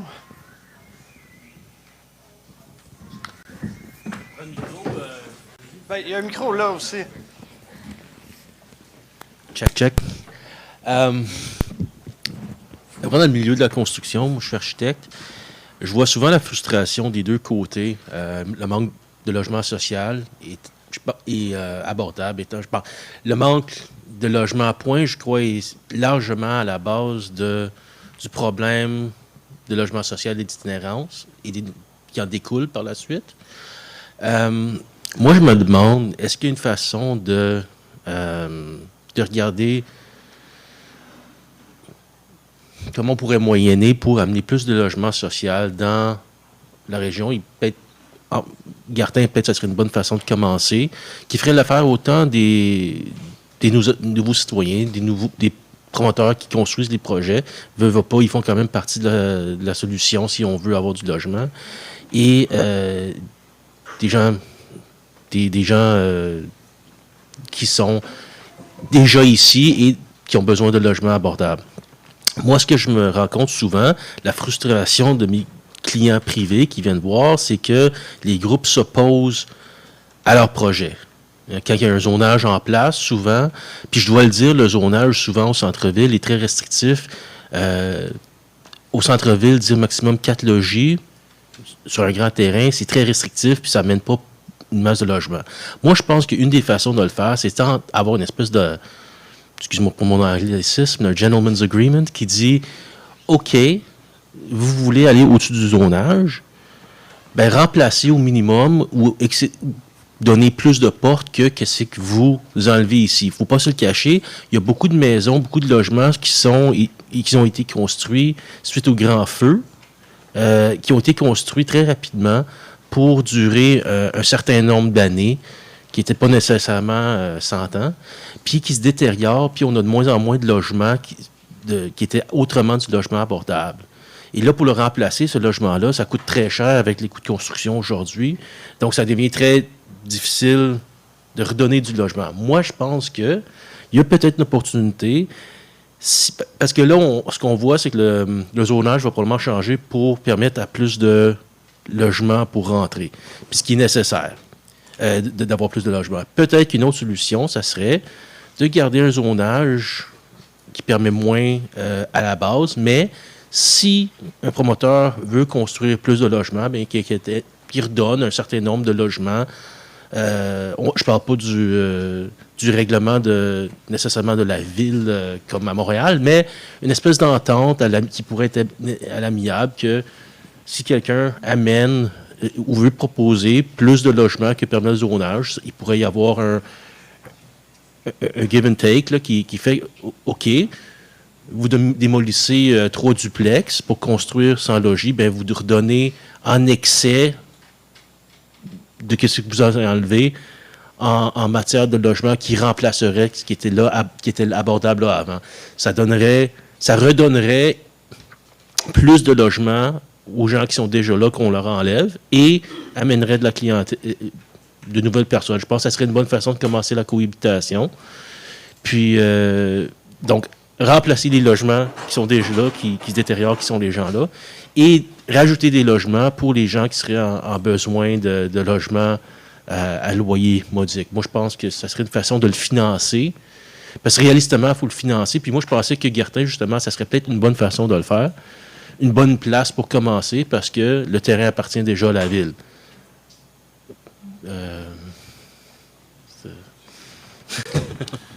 Ben écoute, c'est une super bonne question. Il y a tellement d'éléments de réponse là-dedans que je sais pas exactement par où commencer. Je te dirais, tu sais, le problème du logement, a priori, c'est-tu vraiment un problème de logement ou c'est une question... C'est sûr qu'il manque du logement, là, on va s'entendre. Mais il y a aussi la question à savoir, tu sais, la comparaison qu'on peut faire entre les revenus qu'une personne ou un foyer peut gagner puis le coût de la vie. Si on regarde, comme je mentionnais un peu plus tôt, c'est la question du salaire minimum versus l'aide sociale versus ce que ça coûte. Tout augmente, on le sait, tout le monde le sait, on le voit, on le paye tout. Ça, c'est un des enjeux, mais évidemment, ça n'adresse pas la question du logement en tant que tel en partant. Pour ce qui est de la question du logement, ben, tu sais, je pense que ça peut être une piste de réflexion. Moi, je t'avouerais honnêtement, excuse-moi, je t'avais perdu de vue, je te cherchais dans le feu. C'est une piste de réflexion. Je sais que ça a déjà été discuté. Je suis pas expert en logement, fait que je te dirais, tu sais, j'ai un peu de misère à me prononcer de manière officielle là-dessus. Je sais que ça laisse quand même place à la discrétion d'un investisseur de faire un certain pourcentage de logements, etc. Puis évidemment, ça revient à dire aussi, ce serait encadré de quelle manière. Parce que si on laisse ça trop à la discrétion, à quelque part, c'est que ça peut engendrer aussi des problèmes sur le moyen et le long terme. Pour ce qui est du terrain, justement, de Ghertin, ben effectivement, je pense que tous les organismes communautaires qui sont autour dans le secteur vont être d'avis de dire que effectivement, ce serait un excellent endroit pour investir dans du logement social. Ce qu'il faut dire, c'est que quand on parle de logement social, c'est du logement qui est financé par le gouvernement.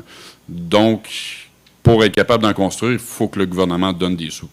Donc, c'est pas quelque chose qui part d'une initiative privée, c'est vraiment, ça vient de l'État. Donc, si ça ne se construit pas à quelque part, c'est parce que le financement ne vient pas.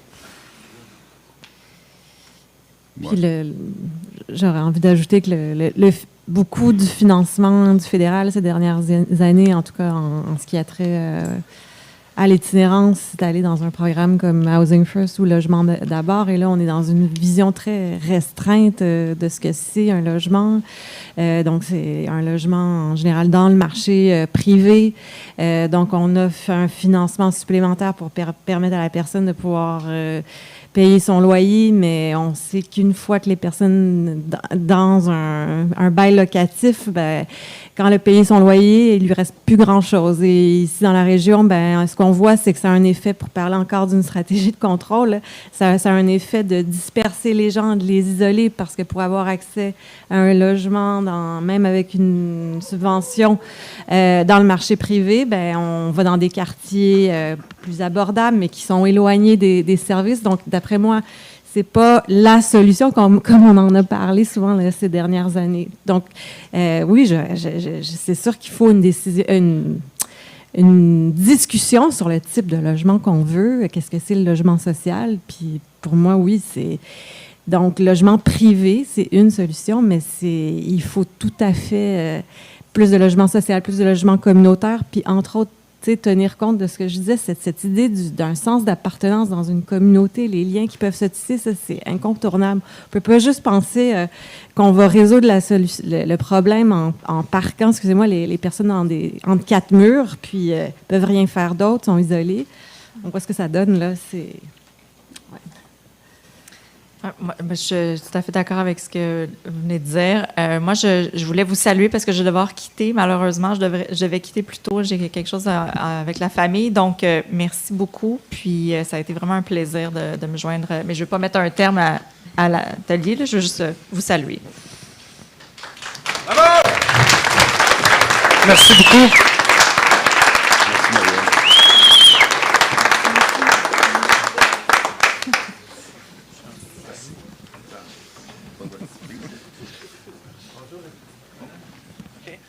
Il nous reste encore du temps, un autre gros 25 minutes, fait que je pense qu'il y a quelqu'un avec une question qui nous attend au micro. Allez-y. Salut, mon nom c'est Pierre. Dommage que vous devez partir professeur parce que j'avais une question intéressante, mais je suis sûr que je vais avoir des réponses aussi en avant.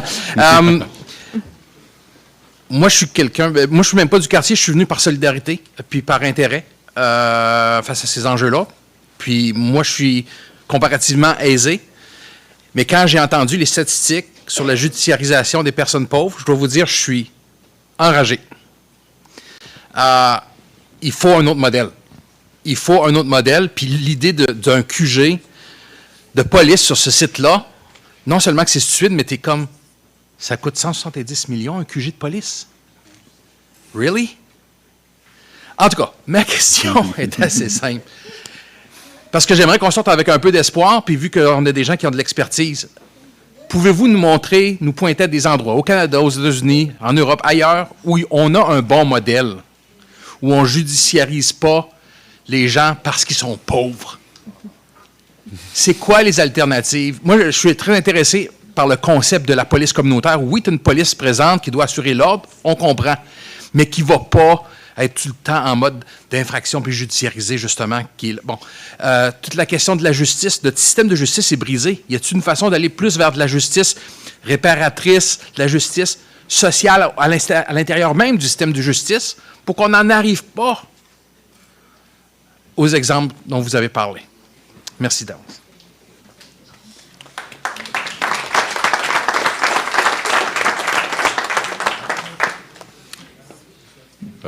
Pour ce qui est des exemples, j'en ai pas tant à donner malheureusement. Je sais qu'il en existe quelques-uns.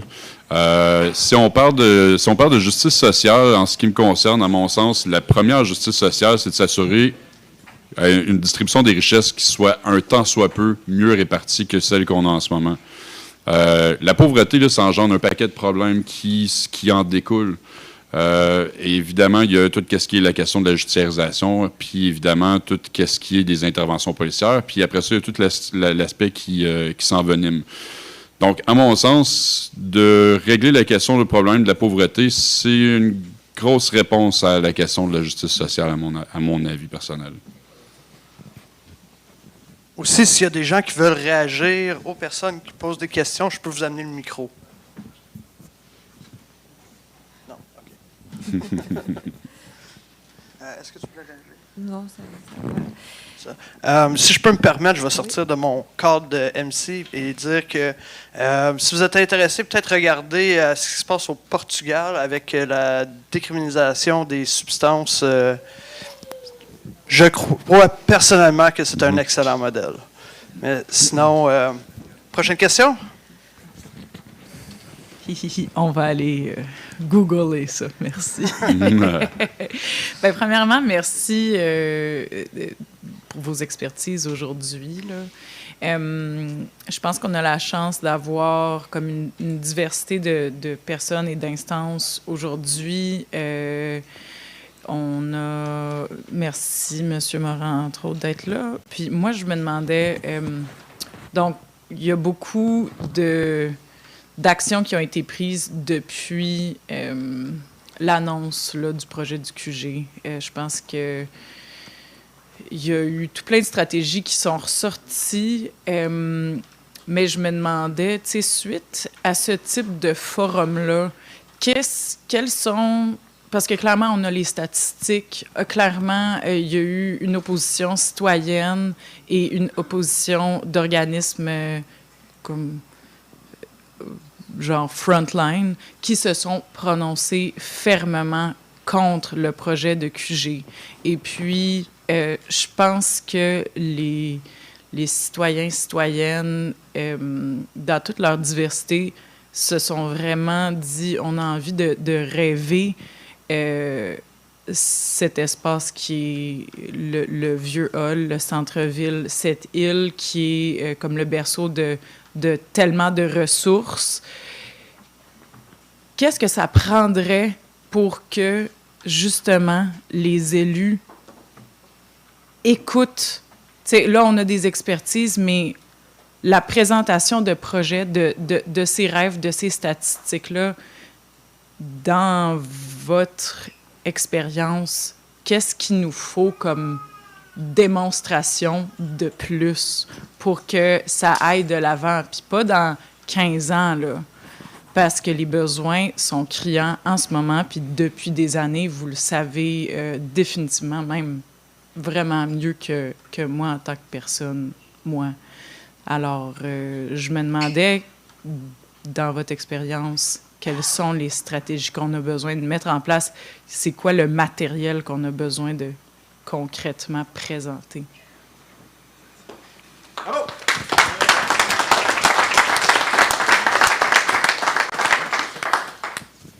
J'aurais tendance à répondre par... encore une fois, c'est une tentative de réponse. J'aurais tendance à commencer par dire que le premier élément, c'est la mobilisation citoyenne. La tentative, justement, l'expérience du forum amène un paquet de gens ici aujourd'hui. Je pense que c'est surtout ce qui va venir par la suite. Parce qu'on aura beau dénoncer tant aussi longtemps qu'il n'y aura pas de comité citoyen suffisamment fort pour être capable de pouvoir faire une opposition réelle et solide, les choses vont continuer à se dérouler en avant de nous sans qu'on ait... Bon, il y a cet aspect-là. Il y a l'aspect aussi où est-ce qu'on doit s'imposer comme étant un interlocuteur, où est-ce que les citoyens, pour moi, la démocratie, ça se passe pas aux 4 ans. Fait que s'il y a des choses qu'on veut absolument voir naître, qu'on veut voir arriver, ben il faut s'investir dedans. Fait que ça revient encore à la question de la mobilisation. Mais tu sais, quand on parle de mobilisation, c'est de la constance. Il faut être présent, il faut participer à des réflexions en commun. Fait que, tu sais, c'est quelque chose qui se construit à mesure que les rencontres puis l'évolution des comités se font. Je pense justement qu'il y a les interfaces nécessaires, il y a les organisations qui sont là, qui sont présentes. Puis vous êtes les bienvenus de contacter autant l'ARI, la DDS que n'importe quelle organisation qui œuvre dans le secteur. Mais ouais, pour moi, ça, c'est vraiment le gros de la première démarche, c'est ça. Ouais. Merci pour la question. Je ne sais pas s'il y a des élus, justement, qui voudraient répondre à ça.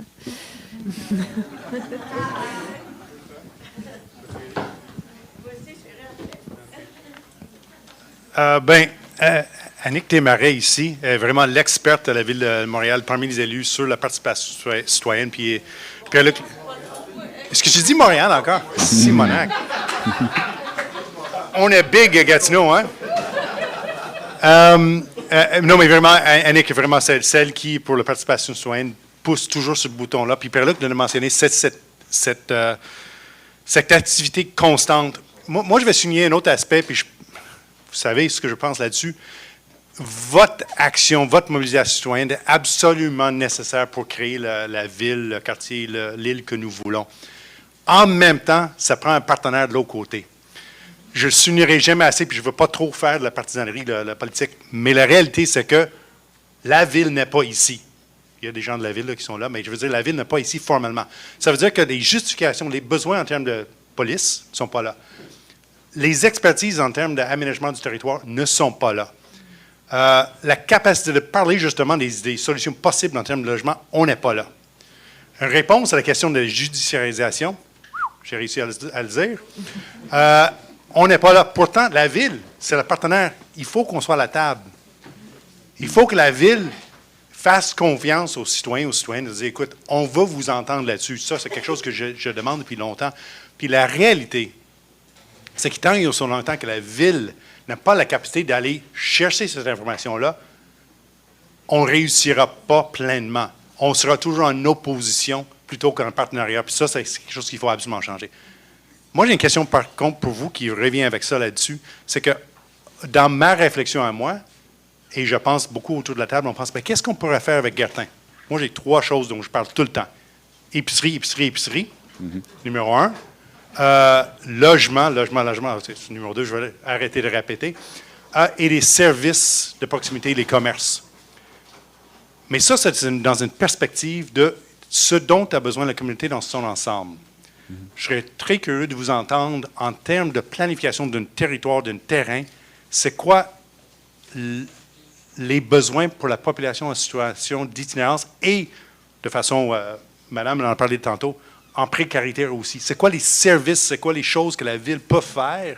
Comment on peut planifier ce quartier-là qui répondrait spécifiquement à ces besoins-là? Ça fait pas partie du discours, puis j'aimerais vous entendre là-dessus, s'il vous plaît. Merci. Juste pour compléter, puis merci de parler de ça, l'importance de la participation citoyenne.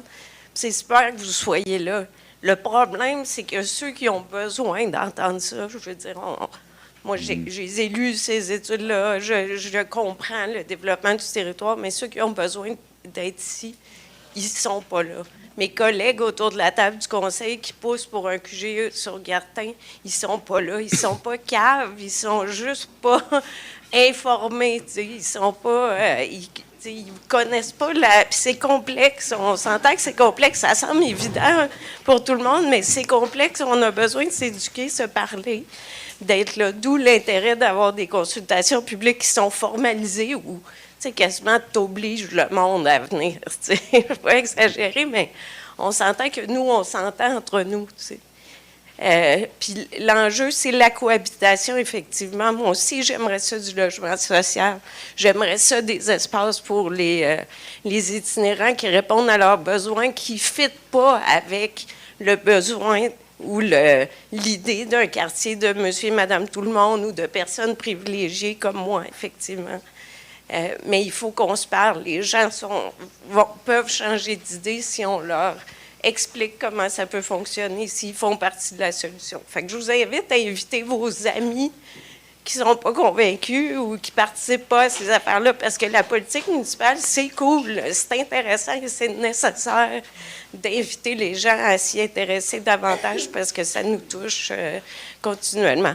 Moi aussi, je suis intéressée de connaître les solutions que vous proposez parce que c'est vrai que les études sur le logement, il y en a qui disent « Ah, c'est super, une fois qu'ils sont logés, les itinérants, c'est réglé. » C'est une bonne partie du problème de régler, mais c'est pas vrai. Donc, qu'est-ce qu'on met à Gartin? On a un super terrain de jeu. Là. On va-tu y aller pour des belles solutions comme on a vu dans d'autres villes où on répond aux besoins des gens qui en ont plus de besoins? Merci. Oui.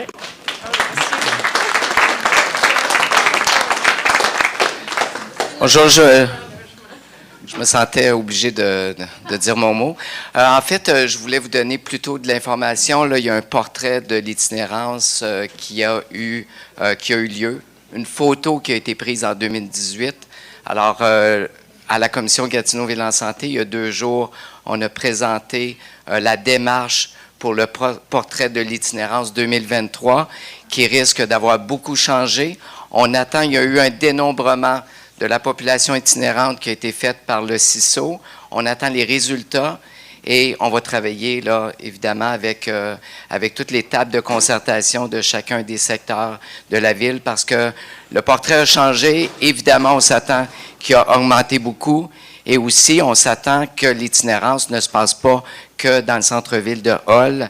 On en entend dans le secteur de Gatineau, évidemment, de plus en plus, mais aussi à Buckingham, Masson-Angers et à Elmer. Merci. Merci beaucoup. Écoute, oui, parce que là, on parlait de participation citoyenne. Alors, je veux simplement vous annoncer, si vous ne le saviez pas déjà, que l'ARI, avec d'autres associations de résidents à Gatineau, organise un forum sur la participation citoyenne dans l'espace de décision municipale le 1er avril. C'est pas un poisson d'avril, c'est vrai. C'est solide.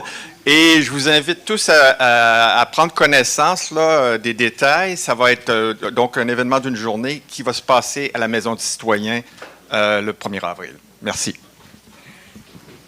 Parfait. Merci beaucoup tout le monde pour ces belles interventions. Je pense que de ça est même ressorti quelques questions pour notre panel.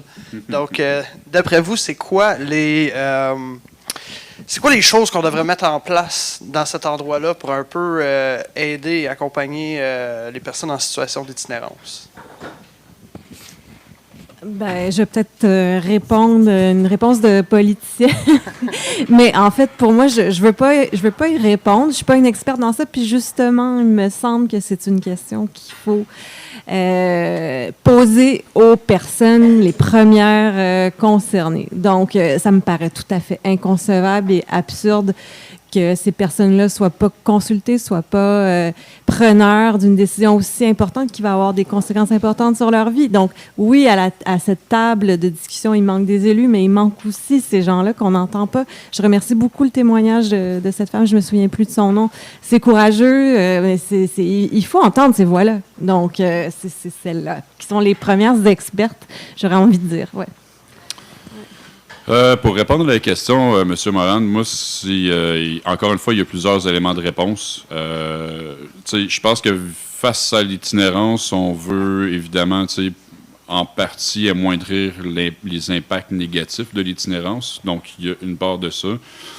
Puis de deux, il y a la question de autant que possible, parce que je pense que ce ne sera jamais possible à 100%. Il y a toujours des gens qui vont préférer avoir une vie un peu plus légère, nomade, etc., qui représentent, soit dit en passant, une infime partie du nombre de personnes qui sont en situation d'itinérance. Mais de libérer tout ce qui est disponible pour leur permettre de se sortir des cycles qui ramènent toujours vers l'itinérance. À ça, je pense qu'il y a avoir une reconnaissance. Je me rappelle avoir eu, puis là on parle d'il y a quelques années, mais je me rappelle avoir eu des discussions, entre autres avec la ville, avec le CISO, où est-ce qu'on se relançait la balle, où est-ce qu'on nous disait, on s'obstinait sur des statistiques, on nous disait, bon écoutez, il y a, on va dire, je sais pas moi, 250 places pour que les gens puissent se loger en hébergement d'urgence. Mais on dit, ben vous faites un recensement. Mais dans le recensement, il faut toujours considérer que l'itinérance visible, l'itinérance invisible, des situations qui sont continuellement qui peuvent se précariser à n'importe quel moment.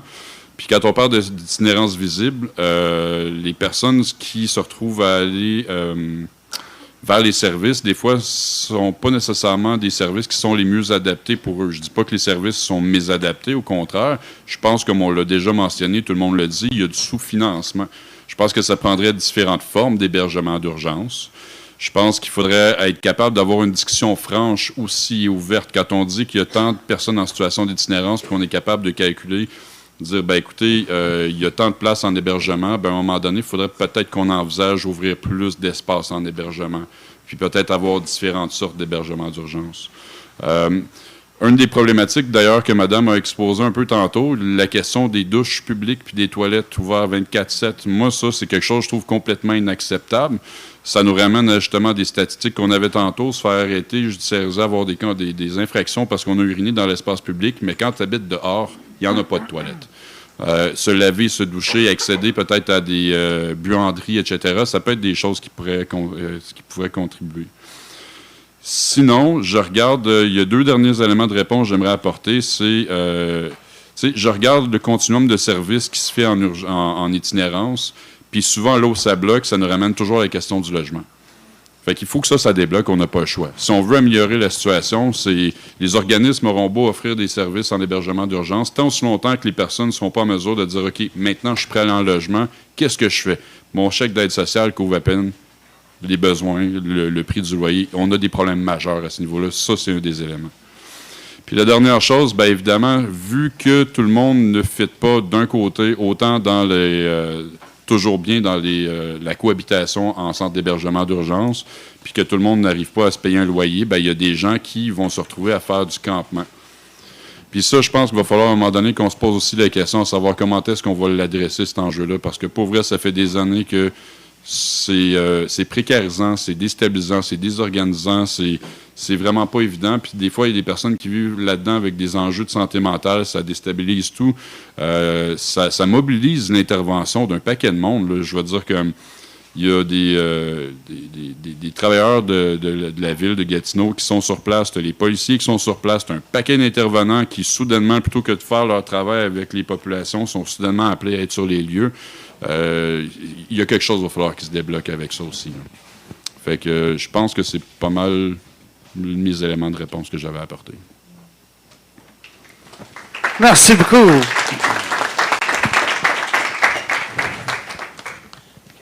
Nous avons un prochain intervenant. Oui. C'est toujours le fun quand il y a comme 12 interventions juste avant toi, parce que tu peux te reposer la question 10 fois dans ta tête. OK, fait que moi, j'ai fait du porte-à-porte avec Larry, entre autres, là, pour informer les gens par rapport au site Gartin, puis recueillir des signatures pour une pétition. Puis, il y avait quand même un sentiment qui était présent. Je pense pas que c'était la majorité des gens, mais c'était quand même une certaine partie des personnes qui habitaient derrière les portes auxquelles j'ai cogné. Pas nécessairement des personnes d'un type spécifique. C'était très varié là, en termes de comment leur maison avait l'air bien nantie ou pas. Puis, il y a quand même beaucoup de personnes qui sont préoccupées par la présence des itinérants dans leur quartier, puis qui perçoivent la venue du QG comme une façon de nettoyer le quartier de la criminalité, la consommation de drogue qu'ils associent à leur présence. Puis j'imagine que dans une situation où est-ce qu'on consulterait la population, certaines de ces personnes-là s'exprimeraient également. Puis, étant donné qu'ils ne sont pas nécessairement présents, peut-être qu'il y en a qui écoutent en live stream ou peut-être qu'ils ne sont pas à l'aise de s'exprimer, mais ce discours-là est quand même le discours qui n'est pas dit, mais que moi j'ai perçu à travers ces interactions-là, c'est que dans le fond, la judiciarisation et la criminalisation des itinérants, c'est le but du QG, dans le sens que ça va apporter un sentiment de sécurité, faire disparaître l'itinérance dans le quartier. Puis il y a des gens qui voient ça d'un bon œil. Et peut-être qu'il y a aussi des personnes, des élus qui voient ça d'un bon œil, ils voient ça d'une façon de nettoyer nos rues. Donc, qu'est-ce qu'on peut dire à ces gens-là? Comment on peut déconstruire cette pensée-là? Ou qu'est-ce que vous aimeriez dire aux gens qui voient ce QG-là comme quelque chose qui va améliorer le quartier de ce point de vue-là?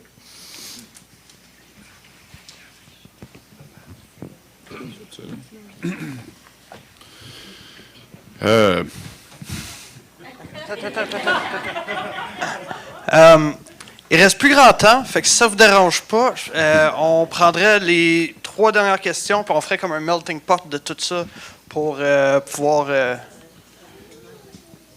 Okay. Est-ce que ça vous va comme formule? Oui.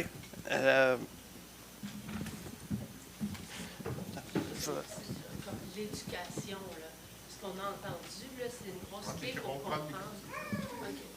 Okay. Juste un petit élément de réponse, mais nous éduquer, tu sais, ce qu'on entend depuis tantôt, les statistiques, l'impact que ça a, tout ça, tu sais, vidéo promotionnelle pour éduquer les gens, je sais pas, là, tu sais, présenter ça de façon concise pour que les gens voient que la peur est plus grande que le mal, que, tu sais, promouvoir la cohabitation, c'est pas tout rose, là, mais je pense qu'il y a quelque chose à faire. Éduquer, c'est bon. Fait que on va prendre les 2 autres questions, puis après ça, on répond à tout ça, puis on va rapper pour le dîner. En fait, je vais juste faire du pouce un peu. Pour ceux qui ne me connaissent pas, je suis le co-coordonnateur de la DDS avec Pierre-Luc. Premièrement, ce que je veux dire, c'est que c'est pas une question, premièrement, que je lance tout de suite à vous. J'aimerais juste qu'on prenne connaissance de la beauté de la démocratie à Gatineau avec la mairesse, qui se dit tellement transparente, qui n'a pas osé faire comment je peux dire ça? Pardon? Non, pas là, justement, abri par son absence, justement. Consultation publique. Qui n'a pas voulu faire de consultation publique. Justement, je trouve ça un peu plate parce que je pense qu'il y avait des gens qui sont conscientisés ou qui ont des questions à soulever. Puis malheureusement, elle n'est pas là aujourd'hui pour pouvoir y répondre. Donc, ou pouvoir y participer. Ça démontre à quelque part son intérêt envers nos préoccupations en tant que citoyens et citoyennes. Premièrement, ce que je veux dire, c'est que 170 millions, on n'est pas dans le Bronx ici, là. On va tous entendre que c'est gros en tabarnak. Excusez mon langage, là. Mais c'est bien trop, 170 millions. Si on se demande où aller chercher de l'argent, justement, quelque part pour aller en aide, ben, il y a des organismes communautaires qui manquent justement de gens qui sont capables de répondre aux besoins.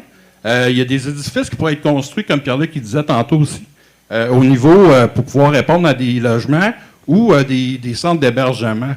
Mais ça, Mme la mairesse n'est pas là pour l'entendre. Elle est plus prête à offrir un condo de luxe aux policiers. Puis, excusez, mais c'est ça mon opinion. Fait que ma question, en fait, c'est, on ne sait pas comment ça va finir par se dérouler, tout ça, la fin. La coalition, qu'est-ce que vous pensez? Est-ce que vous pensez continuer? Admettons que le QG se construit quand même à Gartin. Qu'est-ce que vous pensez faire avec ça? La dernière question, puis on y reviendra.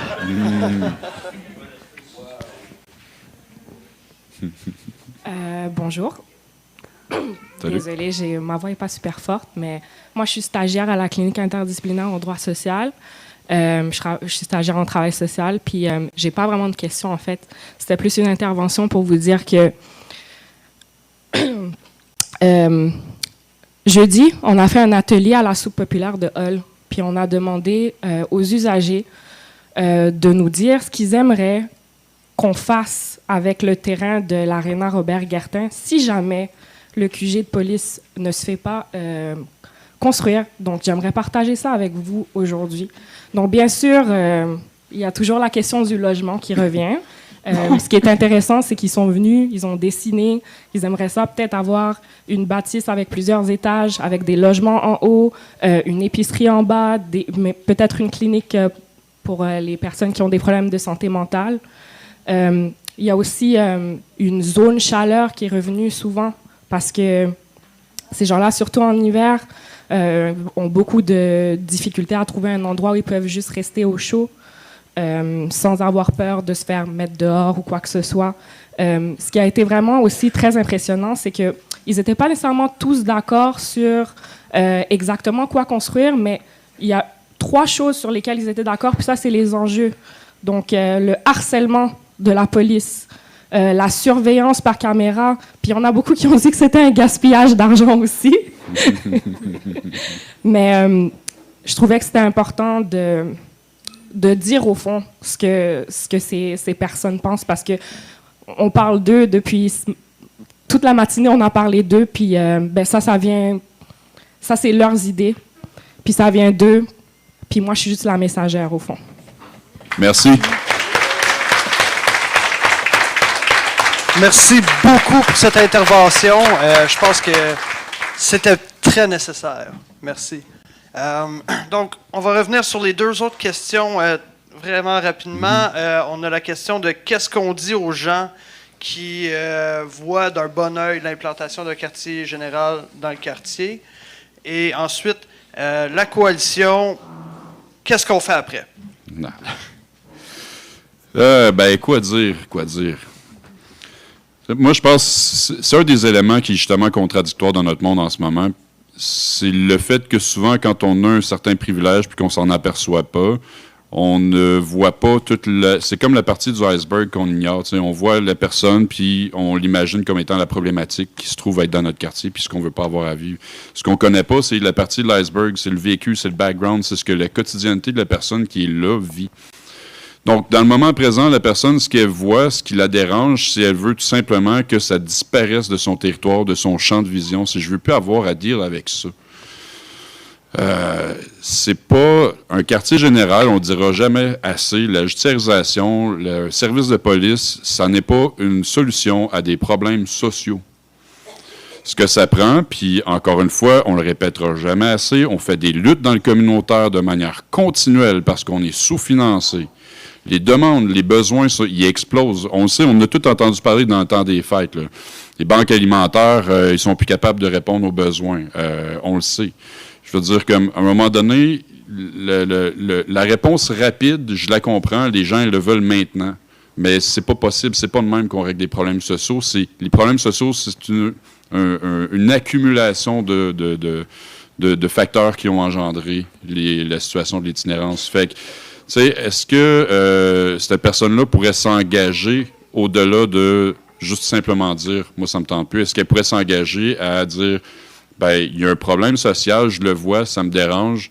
Ben plutôt que de dire « on va faire venir la police », peut-être qu'est-ce qu'elle pourrait s'engager plutôt à faire en sorte qu'il y a des luttes sociales qui se mènent, qu'il y a des revendications, qu'il y ait une représentation peut-être des différents enjeux ou des problèmes qui font en sorte justement qu'il y a ces problèmes sociaux-là puis qu'il y a des personnes qui se retrouvent en situation d'itinérance. Fait que, quoi répondre?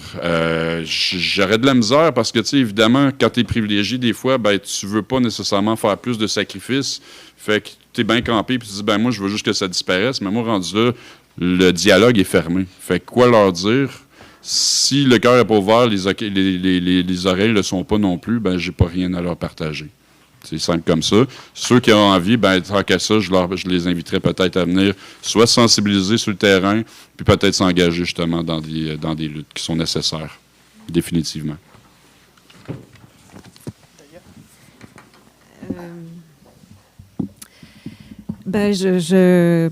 Pour la question de la première question, je remercie ta question. Je trouve que c'est une super initiative d'ailleurs de faire du porte-à-porte.